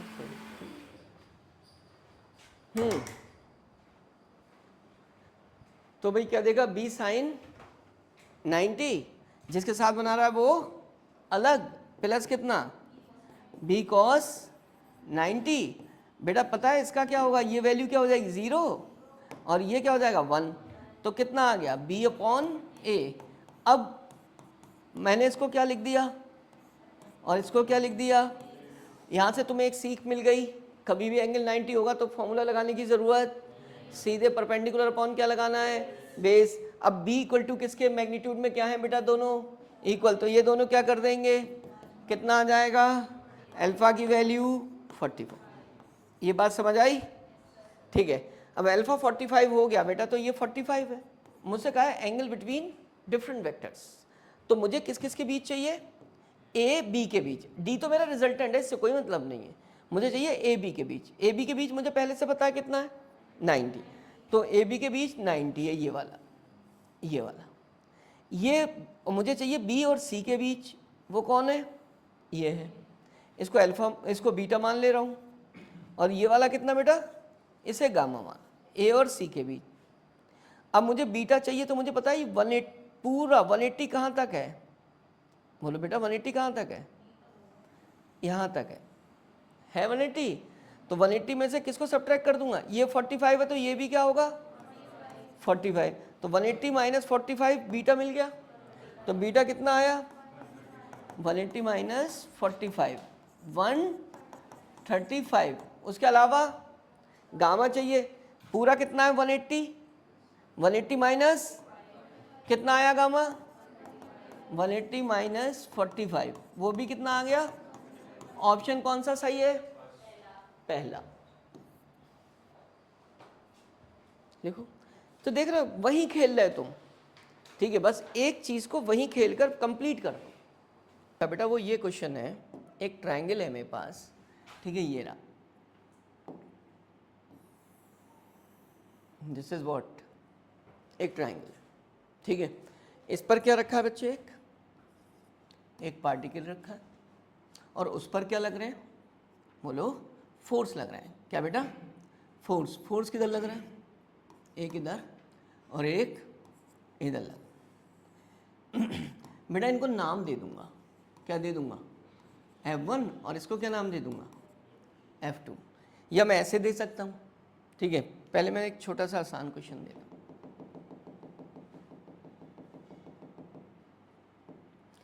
तुम एक चीज़ ऑब्जर्व करते होगे मैंने ये जो क्वेश्चन लिखा है वो जनरल लिखा है, find resultant force on a particle है शोन इन फिगर। मैं 3-4 क्वेश्चन दूंगा, क्वेश्चन रिपीट नहीं करूंगा, उनको क्या कर दूंगा, डायग्राम क्या करता जाऊंगा बेटा, चेंज। तो पहले मेरे पास डायग्राम क्या है 1 है जो तुम्हारे सामने दिख रहा है, इस पर एक क्या दिख रहा है पार्टिकल दिख रहा है, वो कहाँ रखा है पार्टिकल, ट्रायंगल की एक वर्टिसेस, वर्टिसेस को क्या कहते हैं, मतलब उसके एक पॉइंट पर जो भी है, ठीक है बेटा, उस पर एक फोर्स मैंने लगता हुआ क्या दिखाया, F1।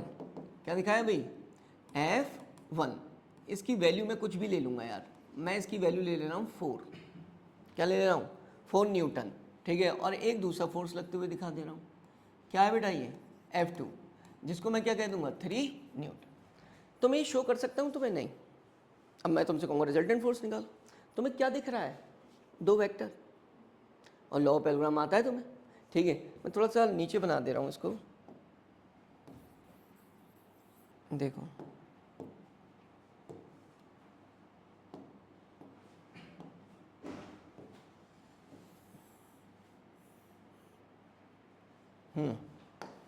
तो एक पार्टिकल दिखाया मैंने बच्चे, और पार्टिकल पर क्या दिखा दिए, 2 फोर्स, 2 क्या दिखा दिए, फोर्स। एक इधर दिखा दिया और इसको नाम दे दिया मैंने F1, कितने न्यूटन लिया था, 4 न्यूटन, और एक किधर दिखा दिया, इधर, और इसको नाम दे दिया क्या, F2, 3 न्यूटन। और मैंने कुछ डायमेंशंस दे दी, 3 metre, 4 metre and this is 5 metre.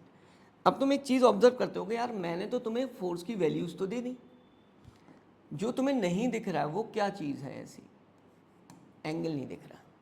क्या नहीं दिख रहा है, एंगल। तो बेटा मैं इसे क्या करूँगा, पैरेलल शिफ्ट करूँगा, लॉ ऑफ एलग्राम ही तो लगाना है। And now this is what, ये क्या हो जाएगा, रिजल्ट। अब मुझे ये एंगल पता चल जाए, आराम से आंसर आ जाए, क्योंकि F इक्वल टू क्या लगाऊंगा बेटा, रिजल्टेंट फोर्स निकालना है मुझे, √a² प्लस, अब हम डायरेक्ट करेंगे, a² कितना है, 4 का स्क्वायर है, प्लस b² कितना है बेटा, प्लस 2 इंटू 4 इंटू 3 AB, और cos of angle between 2 vectors. बताओ भाई, देखो यही नाम है कि भाई कोई चीज़ अगर नहीं गिवन होगी तो कुछ ना कुछ ऐसा होगा कि उससे हम कनेक्ट करके उसको फाइंड कर सकते। तो भाई थीटा ही तो फाइंड करना है, थीटा मैं दे देता फिर तो 9th का क्वेश्चन बन जाएगा भाई। बताओ थीटा कितना होगा, 60। और कोई बताओ भाई, कोई तो बेस लगाओगे तभी तो आंसर दोगे। अब तुम्हें कहीं पर भी एंगल फाइंड करना होता है, तो एक तो 5 कितना होगा एंगल,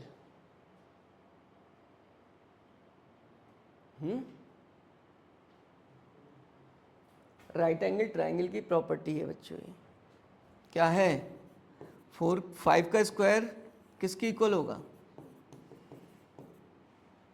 अदर 2 साइड्स के स्क्वायर के सम के बराबर होता ही है। देन अपोजिट जो बिगर साइड होती है उसके अपोजिट जो एंगल होता है वो कितने का हो जाता है, 90 का हो जाता है बेटा। ये वर्टिकली अपोजिट हो गए, थीटा कितना हो गया, cos 90 की वैल्यू क्या होती है भाई, 0 होती है, तो ये क्या हो गया, 0 हो गया। अब तो तुम्हें आसान है, कितने न्यूटन आ गया, 16 प्लस 9 25, और 25 का √5, ठीक है। अब ये सोच कर देखो, ये भी तुम्हारा पढ़ा हुआ है 10th में, भाई मैथ्स में यही तो पढ़ते थे, सिर्फ उसको एप्लीकेशन में लाना है भाई, कैसे हमें सॉल्व करना है। तो बच्चों मेहनत करो, देखो ठीक है। अब बन रही क्या, नहीं, और ना ही क्या बन रही, इक्विलेटरल ट्रायंगल है, अब इक्विलेटरल भी नहीं बनना। तो अब मैं क्या करूं भाई, मुझे क्या चाहिए, ये वैल्यूज़ तो पता है, क्या है बेटा, पता है ना, प्लस क्या करता हूं मैं, 2ab, मुझे क्या चाहिए बच्चे, cos थीटा, वो मुझे बता दो, मैं आंसर लिख दूंगा।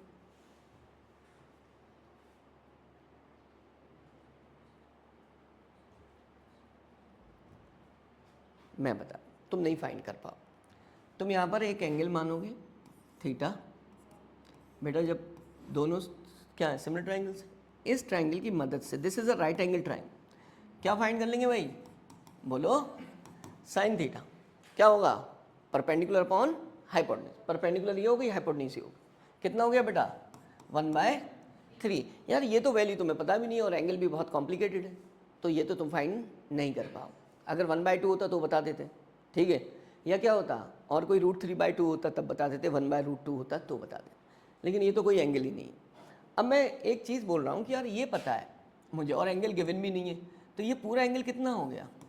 अगर मुझे थीटा ना पता चले और cos 2 थीटा की वैल्यू डायरेक्ट पता चल जाए तो कोई दिक्कत नहीं, तो कोई दिक्कत नहीं है, वो हमारे लिए बेनिफिशियल होगा। तो हमने क्या किया कि यार कोई ऐसा फॉर्मूला पढ़ा है कि जिसकी हेल्प से हम cos 2 थीटा की वैल्यू फाइंड कर लें, ट्रिग्नोमेट्री में पढ़ा है बेटा, मैंने तुमसे कहा भी था कि साइन थीटा गिवन हो तो हमने क्या पढ़ा है, कॉस 2 थीटा साइन के टर्म्स में 1 माइनस कितना बेटा 2 sine square theta, this is 1 minus 1 by क्या, ये क्या है 2, क्या है बेटा 2, तो 1 का क्या हो जाएगा बोलो, 1/3 का स्क्वायर कितना हो गया 9, 9 एलसीएम लोगे 7 बाय क्या आ जाएगा 9, 9 माइनस 2 अपॉन 9, 7/9। अब तुम्हें एंगल की ज़रूरत ही नहीं है, तुम्हें डायरेक्ट किसकी वैल्यू पता चल चुकी है, कॉस थीटा, प्लेस कर दोगे, क्यों बेटा, ठीक है, कॉस थीटा की वैल्यू कितनी आएगी, ये कितना हो गया 25 प्लस कितना 24 इंटू कितना बेटा 7/9, 3 सा और ये कितना 3 8 सा कितना हो गया बेटा, ये कितना पूरा ऐड करके बता रहे हो बेटा, यही बताओ चलो पहले 56 और ये क्या बेटा 3 25 75 ऐड कर दोगे, क्या कर दोगे 75 हो जाएगा ये जब एलसीएम लोगे, ठीक है, और इसमें ऐड करोगे 131/3, इसको फर्दर सॉल्व भी कर देना, डिवाइड करके रूट लेना, ये देखा ध्यान रखना, ये आदतें मत डाल लेना कि तुम इतना ही आंसर छोड़ो, ये पार्ट भी तुम्हें दिक्कत करेगा कॉम्पिटिशन में, इन चीज़ों को भी, आज के बच्चे को डिवीज़न करना नहीं आता सही से, वो 10 पॉइंट कहीं क्या आ रहा है, अगर 02 तो वो क्या लिखता है भाई, इंटरमीडिएट स्टेप में ये चीज़ आ गई तो तुम्हारा तो पूरा क्वेश्चन गया, तो ये होती क्या है कि सिर्फ मोबाइल की मदद ले रहे हैं और खुद नहीं लिख रहे हैं, छोटी छोटी कैलकुलेशन खुद किया करो, मोबाइल मत रखा करो पास में, ठीक है, नोट करो, ये दूसरा हो गया।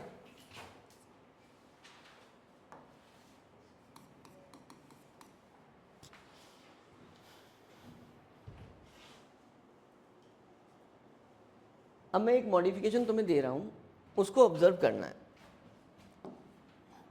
क्योंकि देखो काम इसी पे करना है और पेपर तुम्हें देना है, कैसे देना है, तो तुम्हें सीखना, तुम्हें हमेशा के लिए सीखना है, ऐसा नहीं सीख कर क्या कर जाना है, भूल जाना।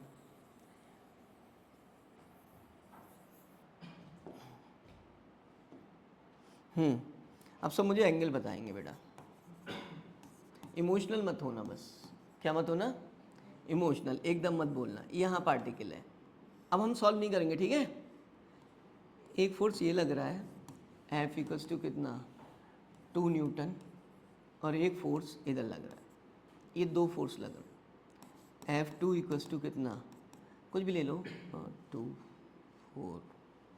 4 न्यूटन, चल बताओ बेटा what is the angle between two vectors, equilateral triangle है,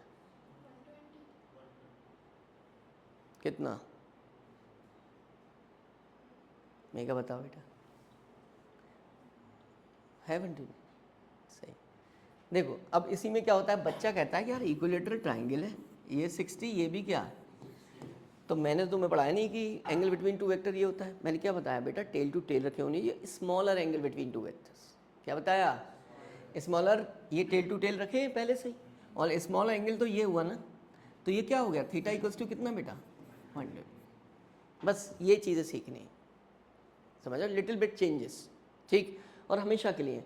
अब हम इसको सॉल्व नहीं करेंगे, क्यों नहीं करेंगे भाई सॉल्व, क्योंकि हमें पता है कि cos 120 की वैल्यू -1/2 रखनी है, वो सॉल्व हो जाएगा, लेकिन इसको अपने साथ क्या रखेंगे थोड़ा सा, मतलब एक कॉन्सेप्ट के रूप में कि भाई ये कभी आएगा तो ऐसे, तो ये सिर्फ क्या कर देना है बोलो, सिर्फ डायग्राम ड्रॉ बना के छोड़ देना है, और डायग्राम बनाकर छोड़ दो, बस छोटा सा डायग्राम,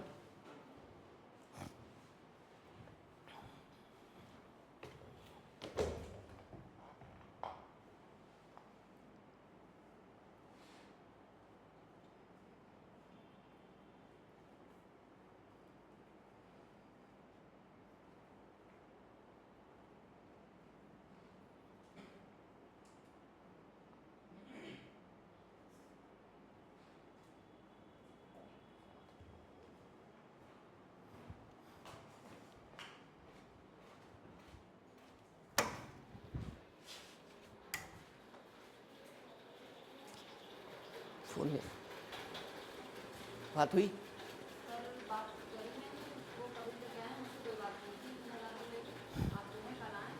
हाँ हाँ हाँ सही है।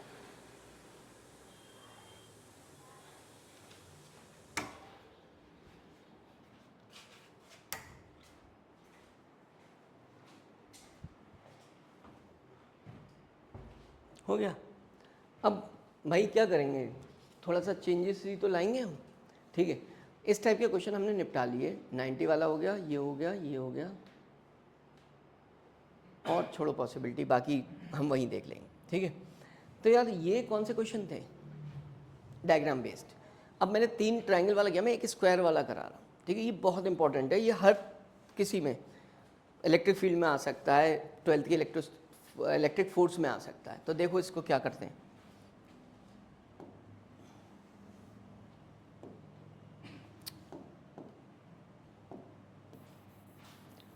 अब इसमें थोड़ा सा कुछ नहीं है, बस इन्जॉयमेंट का लेवल बढ़ जाए। मैं अक्सर इन्जॉयमेंट वर्ड यूज़ करता हूँ, क्योंकि भाई क्या कर रहे हो, देखो तुम एक गेम जैसे खेलते हैं ना, कि उसमें ऐसे चलना है वैसे चलना है। अब ये मेरे साथ एंजॉय कर रहा है,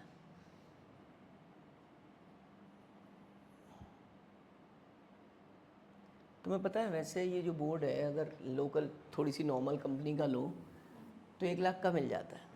किसका? मैंने मैक्सअप का लिया है, 1 लाख कितने 40,000 का मिला है, रुपी 45, 1,45,000। ये क्यों लिया भाई, थोड़ा सा अच्छा फील हो बच्चों को, मतलब पढ़ते टाइम वो थोड़े लैकिंग करते हैं लिखते टाइम ये।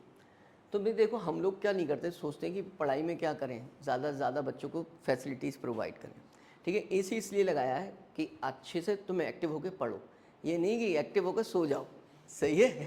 तो हमेशा पढ़ाई पे कंसंट्रेट करो बेटा। तो अब हम किसकी बात कर रहे हैं, स्क्वायर की, और बहुत अच्छे से इसको देखेंगे, ये बहुत अच्छा कॉन्सेप्ट है। इस पर कोई भी पार्टिकल होगा उस पर क्या लगता होगा, फोर्स किसी टाइप का हो सकता है, ठीक है, ग्रेविटेशन या कुछ भी फोर्स दिखा दे रहे हैं। हमने यहाँ दिखाया बेटा एक फोर्स लगा F1, क्या लगा बच्चों, F1, दिस इज 4 न्यूटन, ठीक है बेटा। ये क्या लगा F2, ये भी कितना है 4 न्यूटन, ठीक है। अभी मैं एक और फोर्स लगाऊंगा F3, जो मैं दिखा नहीं रहा हूँ, जो मैं भी तुम्हें दिखाना। तुम्हें 2 को ऐड करना आता है, आता है ना भाई, क्या लॉ ऑफ क्या लगाओगे बेटा, लॉ ऑफ पेलम, शिफ्ट किया, क्या आ गया रिजल्टेंट। इसको नाम दे दिया हमने कितना, एफ डैश, क्या दे दिया, एफ डैश दे दो या F12 दे दो, क्या दे दो बेटा, F12। F12 is the resultant of F1 and F2। यार पता है तुम इसका मैग्नीट्यूड डायरेक्ट भी निकाल सकते हो, बताओ क्या करूं बेटा, बोलो, F1 प्लस F2 का स्क्वायर, ठीक है। मैं लिख दे रहा हूँ, मैं तुम्हें थोड़ी सी स्मार्टनेस सिखा रहा हूँ बच्चों। F1 इक्वल्स टू क्या है भाई, F2, इसको मैं क्या कर लूँगा, अगर F लेट कर लूँ, इक्वल ही तो है भाई, क्या है, तो मैं F मान ले रहा हूँ, ठीक है, नहीं देता मैं 4 न्यूटन। तो मैं क्या करूँगा बच्चे यहाँ पर, F square plus F square plus कितना, और वो तो कॉस 90 है यार, क्या है, एफ स्क्वायर कॉस 90, ये तो टर्म 0 हो जाएगा। तो ये सब स्मार्टनेस तुम्हें बिल्डअप होंगी जब तुम प्रैक्टिस करोगे कि कॉस 90 है तो ये टर्म लिखना ही नहीं है, ये टर्म लिखना ही नहीं। अब यहाँ से देखो क्या आया, आया भाई। अब तुम्हें एक और स्मार्टनेस मिल गई कि अगर 2 आइडेंटिकल फोर्स हैं 90 पे लग रहे हैं, तो इसका मतलब वो क्या हो जाएगा, F√2 उनका रिजल्ट। ये ऐसा नहीं तुम याद करोगे, ये जो तुम प्रैक्टिस करोगे ना क्वेश्चंस की, तो इतनी प्रैक्टिस हो जाएगी तुम्हें खुद ही पता होगा। अब इससे स्पीड बढ़ेगी, क्या बढ़ेगी, तुम्हें 2 का रिजल्टेंट वैसे ही बताया F√2 होगा, क्या होगा, शर्त क्या है, दोनों कैसे होने चाहिए, इक्वल और 90 पे लगे होने चाहिए। तो अब स्पीड बढ़ गई, बच्चे को ये सॉल्व करने की जरूरत ही नहीं है, ठीक है। अब फिजिक्स में कम टाइम लगेगा, ठीक है। कोई कितने करके आ रहा है 40, तुम कितने करके आओगे 45, ठीक है। 45 वाला एम लेके चलो, इतनी बात समझ आ गई। अब तुम्हें चाहिए तो बेटा रिजल्टेंट, क्या चाहिए बच्चे, F1 प्लस F2, ठीक है। अब मैं क्या कर रहा हूँ, एक और फोर्स लगा दे रहा हूँ विच इज वॉट, F3। तो मेरा रिजल्टेंट जो होगा वो क्या होगा बेटा, सबका सम, सबका सम। लेकिन तुम यार 2 से ज़्यादा को भी ऐड करना सीखा ही नहीं तुमने, तुमने किसको ऐड करना सीखा है, 2 को। तो 3 को कैसे ऐड करोगे, जानते हो, तुम पहले 2 को ऐड कर लो। अब 2 क्या बन गए, एफ डैश प्लस कितना, F3। फिर इन दोनों 2 को तो ऐड करना आता है ना भाई, ठीक है, जब तुम छोटे थे तब तुम्हारे पापा क्या देते थे, रुपीज़ देते थे। मान लिया कितने दे दिए आपको, 10 रुपीज़ दिए, छोटे पे इतने ही मिलेंगे यार, ठीक है, और +5 दिए, तो तुम कैसे ऐड करते थे, 11, 12, 13, 14, 15, ठीक है। अब तुम थोड़े बड़े हो गए, क्या हो गए, एक नोट और मिलने लगा।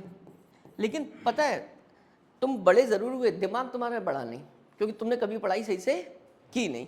तो नहीं कि तुम फिर क्या करने लगे थे, तुम पहले 2 ऐड करते थे। क्या ऐड करते थे बेटा, 2, 11, 12, 13, 14, 15, फिर 1 बनाते थे उसका, और फिर उसमें कितने जोड़ते थे, 20 जोड़ते। मतलब तुम्हें 2 ही के एडिशन को तुमने प्रोसीड करना है, तो 3 है तो 2 का 1 बनाओ और 1 का फिर दूसरे में ऐड करके ऐड कर दो, ठीक है। तो बचपन से आज तक कहानी चली आ रही है। अब जब फिजिक्स में एप्लीकेशन की बात आती है तो तुम उसमें नहीं कर पाते हो, ठीक है। पैसों का हिसाब किताब तो हर कोई रखता है, और वो भी फ्री के मिल रहे हो, ठीक है। तो इतनी बात समझ आ गई। अब 2 तो ऐड कर सकते हो, फिर क्या देखोगे इनके बीच, एंगल। क्या देखोगे बेटा, कितना एंगल, अरे एक झापड़ पड़ेगा सब सही हो जाओगे। एंगल बिटवीन दीज टू, कैसे 45, क्या F12 बेटा कौन है ये, हमने इसको क्या बोला है, F12 बोला है। बताओ कितना एंगल F12 और F3 के बीच, देखो ना बेटा यार, उधर ही तो दिख रहा है सामने डायग्राम, आई साइड वीक थोड़ी है तुम्हारी, ठीक है ना। जो दिख रहा है ना, जिसके बीच पूछ रहा हूँ वही तो, इन दोनों सेम डायरेक्शन भाई, 0 है, क्या है। और बेटा जब थीटा 0 होता था मैंने तुम्हें क्या बताया था, A+, 3 केस कराए थे, थीटा का 0 हो तो A+B कर दो, 180 हो तो A-B कर दो, 90 हो तो इस टर्म को क्या कर दो, 0 कर दो। तो बेटा A+B डायरेक्ट कर सकते हो, तुम्हें फॉर्मूला लगाने की जरूरत नहीं। तो F3 का जो मैग्नीट्यूड मैं दे रहा हूँ, ठीक है, यहाँ पर लिख दे रहा हूँ, the magnitude of F3 is 4 मतलब कुछ और ले लो, चलो 6 न्यूटन, ठीक है।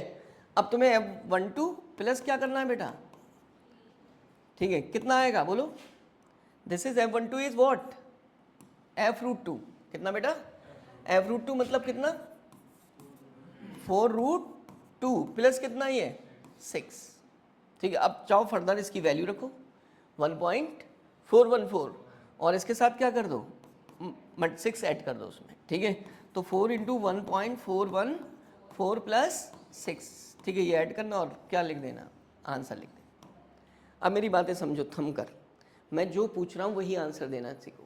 मैंने कहा बेटा इन दोनों के बीच एंगल कितना है, F1 और किसके, तो तुम उन्हीं के बीच देखो, इनके बीच पूछा है ना 90, ठीक है।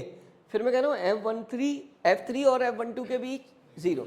अब मैं पूछ तो इनके बीच रहा हूँ, इन दोनों के, तुम देख नहीं रहे, इसे रहे हो, क्यों देख रहे हो भाई, इसे क्यों देख रहे हो, ठीक है।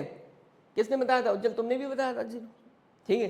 अब जैसे वही होता है ना कि भाई तुम्हारी नज़र एग्जैक्ट टारगेट पे होनी चाहिए, क्या होनी चाहिए, टारगेट पे, वरना क्या हो जाएगा, दिक्कत में आ जाओगे हर जगह। भाई तुमने अगर मान लिया कुछ देखने को बोला गया, तुम किसी और को देख रहे हो, ठीक है, तो क्या होगी ये, फिर गलती हो जाएगी। मान लिया इनके भाई सिलेक्शन हो गया और इनके पापा ने कहा फाइनल करके पीजी करके आ गए, और कहा भाई शादी के लिए चलो लड़की देखने चल रहे हैं, गए ये लड़की देखने और उसकी बहन को देख रहे हैं, किसको देख रहे हैं, तो कितनी गलत बात है यार। वहाँ पर सोचेंगे लड़का तो बड़ा बदतमीज़ टाइप का है, इससे हम नहीं करेंगे, ठीक है। तो बेसिकली बेटा फिजिक्स भी क्या कहती है यार, ये जो है ना इस लायक नहीं है कि फिजिक्स को क्या करे, पढ़ पाए, इसके नंबर आने चाहिए कम। तो इसलिए तुम्हें सिर्फ ये चीज़ें ध्यान रखनी है कि क्या कर रहे हो, ठीक है। अब क्वेश्चन आ गया। अब इस क्वेश्चन में बेटा क्या बदलाव आएगा, ज़्यादा से ज़्यादा इसको किधर दे देंगे, किधर दे देंगे, इधर दे देंगे, किसको, F3 को। कितना एंगल है F12 F13 के, क्या आ जाएगा यहाँ पर, इन्हीं से खेलना बेटा। बताओ कुछ है क्या फिजिक्स में, इससे आसान कोई सब्जेक्ट हो सकता है क्या, नहीं ना, लेकिन सब आता हो तब और प्रैक्टिस हो। चलो और मैं तुम्हें रियल बात बताऊं बेटा ना, 2 इक्वल वेक्टर्स है, ये कैसे हैं, कोलिनियर है। ये कैसे हैं बच्चों, अगर ये भी 2 न्यूटन है और ये भी 2 न्यूटन है तो एक दूसरे को क्या कर देंगे, तो मतलब कम से कम 2 इक्वल वेक्टर चाहिए कोलिनियर, जो क्या किसके लिए, रिजल्टेंट 0 हो जाए। तो मैंने क्या लिखा, पहला minimum number of vectors required to make the resultant क्या 0। तो मैं क्या लिखूंगा, 2 इक्वल, क्या लिखूंगा बेटा, 2 इक्वल को, कम से कम 2 इक्वल चाहिए। क्या करते हैं, कोलिनियर वेक्टर जो लाइन सेम लाइन के अलोंग लगते हैं, सेम लाइन के अलोंग कोलिनियर बोलते हैं। तो 2 चाहिए। अगर कोलिनियर ना हो, जैसे मैंने ये बना दिया बेटा, ये एक वेक्टर बनाया ए, ठीक है, और ये इक्वल नहीं है। कैसे नहीं है, इक्वल नहीं है। 2 इक्वल चाहिए थे, तो वो इक्वलेंट कैसे थे बेटा, अपोजिट थे। कैसे थे, तो एक दूसरे को क्या कर रहे थे, इसने इसको क्या कर दिया, जैसे 4 न्यूटन इधर लगा फोर्स, 4 न्यूटन इधर लगा, तो वो एक दूसरे को क्या कर रहे हैं, कैंसिल। अब मैं तुमसे पूछ रहा हूँ, अगर मान लिया केस ये हो, ये देखो बेटा, ये कितना हो, 10 न्यूटन हो, ये कितना हो गया 10 न्यूटन, और ये हो गया 2 न्यूटन, क्या कैंसिल कर देंगे बच्चे, बोलो नहीं करेंगे। अब बताओ क्या करना पड़ेगा, 2 न्यूटन। अब किधर होगा रिजल्टेंट बताओ, 10 इधर खींच रहा है, 2 इधर, तो कितना हो गया 8। अब तुम्हें 8 को कैंसिल करना है, तो कम से कम कितने होने चाहिए, 3 होने चाहिए, ठीक है। तीसरा किधर होना चाहिए,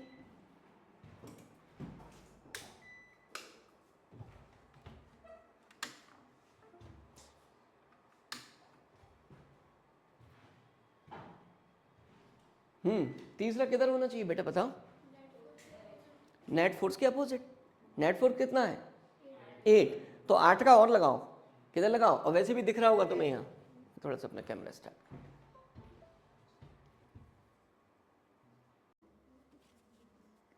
लैपटॉप बंद करने की जगह कैमरा बंद कर दिया। तो बेटा तुम्हें दिखता होगा ना कि 8 न्यूटन उधर लग रहा है, उससे अगर कैंसिल नहीं करा तो रिजल्टेंट 0 नहीं होगा। तो इसका मतलब मुझे कम से कम 8 न्यूटन किधर लगाना चाहिए बच्चे, बोलो, इधर और लगाना चाहिए। तो इसका मतलब थर्ड वेक्टर मैंने लिया जिसके मैग्नीट्यूड कितना लिया, अब तो कैंसिल कर रहे हैं, 10 उधर है 10 इधर है, कोलिनियर है लेकिन अनइक्वल है।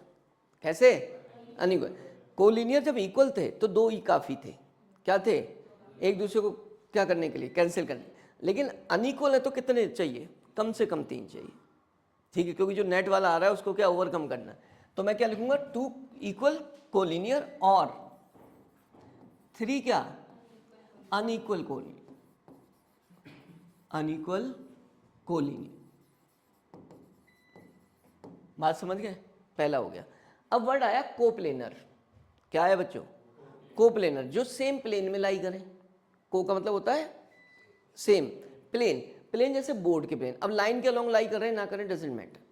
तो मैंने कोप्लेनर लिए, तो मैंने एक वेक्टर ये ड्रॉ किया, एक वेक्टर बेटा किधर ड्रॉ किया, इधर ड्रॉ किया। क्या एक दूसरे को कैंसिल कर पाएंगे, ये नहीं कर पाएंगे, ठीक है। चलो मैं ऐसे लिख दे रहा हूं, मैंने एक वेक्टर ये लिया और एक वेक्टर किधर लिया, ये लिया, बी। कैंसिल कर पाएंगे ये, नहीं। किसी भी वेक्टर का रिजल्टेंट तब 0 होता है कि जब उसका क्या, रिजल्टेंट 0 आ जाए। क्या आ जाए, जो जहां से चला वहीं आ गया। जैसे डिस्प्लेसमेंट मान लो, ये कितना है बेटा 2 मीटर, और ये भी क्या है 2 मीटर, ठीक है। अब तुम कहाँ, अगर यहाँ देखोगे तो ये तो डिस्प्लेसमेंट हो रहा है भाई, 0 कहाँ आ रहा है, नेट डिस्प्लेसमेंट 0 आ रहा है क्या, नहीं। 2 मीटर, ये जो भी आएगा वो वैल्यू आएगी कुछ ना कुछ, कितनी होगी वैल्यू, इतनी होगी, है ना। डिस्प्लेसमेंट क्या होता है, shortest distance between initial and final position. अब इनिशियल फाइनल तो सेम है नहीं, इनिशियल फाइनल कब सेम होती, जब ऐसे चलते और वापस वहीं आ जाते, तब 0 होती। समझ गए मेरी बात। अब जब डिस्प्लेसमेंट कुछ है तो मैं क्या करूं, तीसरे वेक्टर की जरूरत पड़ेगी मुझे, कहाँ ले आऊं बेटा बोलो, वहीं ले आऊं। तो इसका मतलब क्या हो गया, ये 3 वेक्टर, जब मैं पहला वेक्टर, दूसरा वेक्टर, तीसरा, डिस्प्लेसमेंट वेक्टर इमेजिन करके इसको सॉल्व करो, तो बेटा यहाँ पर इनिशियल पॉइंट भी यही है और फाइनल भी क्या है, यही है। तो इसका मतलब डिस्प्लेसमेंट क्या हो गया, 0। डिस्प्लेसमेंट मतलब तीनों वेक्टर का रिजल्टेंट, तीनों वेक्टर का रिजल्टेंट। तो इसका मतलब ये कौन से हैं, कोप्लेनर है। कौन से वेक्टर्स हैं, तो कितने चाहिए, कम से कम 3 चाहिए। कितने चाहिए बेटा, 3 चाहिए। तो मीन्स 3 क्या चाहिए, को प्लेनर चाहिए, जो क्या कर देंगे, जिनका रिजल्टेंट 0 हो सकता है। 2 कोप्लेनर का नहीं हो सकता, 2 कोप्लेनर का नहीं हो सकता।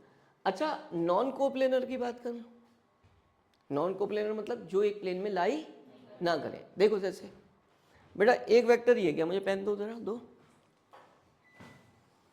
एक वेक्टर ये है बेटा, ठीक है, ये दोनों मैं यहीं दिखा दे रहा हूँ. दिस इज वेक्टर ए, ये वेक्टर क्या हो गया, और ये वेक्टर क्या हो गया,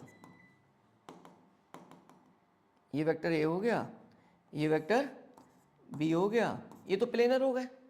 ये क्या हो गए, प्लेनर. एक थर्ड वेक्टर बना रहा हूं सी. ये कहाँ है बेटा,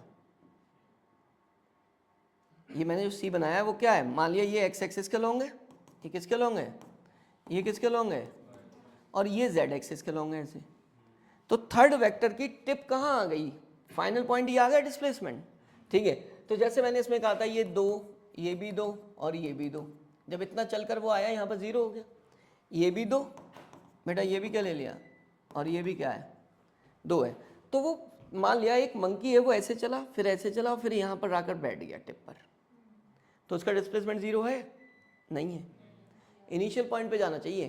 कहाँ जाना चाहिए, अब इनिशियल पे जाएगा कैसे भाई, वो तो मुझे तीन वेक्टर से तो हो नहीं पाया, तो मुझे फोर्थ से इधर ले जाना पड़ेगा यहाँ मंकी को. ठीक है, तो अब ये 3D में होगा नॉन कोप्लेनर के केस में. किसके, एक प्लेन तो यूज हो नहीं रहा है, स्पेस का यूज कर रहे हैं हम. थर्ड वेक्टर को किस में हमने जेड एक्सिस के लॉन्ग लाई कर दिया, और प्लेन क्या होता, एक्स वाई प्लेन. ये एक कोप्लेनर कहलाते, बोर्ड के प्लेन क्या कहलाते. तो इसका मतलब मैं नॉन कोप्लेनर लिए तो मंकी यहाँ पर है, डिस्प्लेसमेंट कब जीरो होगा, चौथे का सहारा लूंगा, यहाँ पर जाना पड़ेगा उसे. ठीक है, अब मैं इस चीज़ को ऐसे दिखा दूंगा, क्योंकि ये मैं किस में दिखा रहा हूँ बेटा, 3D में. ठीक है, नॉन कोप्लेनर वेक्टर्स है, तो वेक्टर डी जरूर होगा, तभी जाकर इनिशियल पॉइंट क्या हो पाएगा, फाइनल. अब तो हो जाएगा जीरो. तो कम से कम कितने नॉन कोप्लेनर चाहिए, 4 चाहिए. तो 4 4 क्या होगा बेटा, नॉन कोप्लेनर. ठीक है, अब ये बात मेरी समझना, इतनी बात क्लियर हो गई. इसका डायग्राम क्या ड्रॉ करोगे, ये वाला इसका डायग्राम ड्रॉ. ठीक है, तो अब मेरी बात यह है कि जैसे मैंने ये पढ़ाया तुम्हें, तुमने क्या कर लिया भाई, तुमने लिख लिया इसे और याद कर लिया. क्या कर लिया बच्चे, याद कर लिया. तो क्या होगा, बताओ भाई क्या होगा. नहीं हो सकते, नॉन कोप्लेनर में 3 करके दिखाओ ना.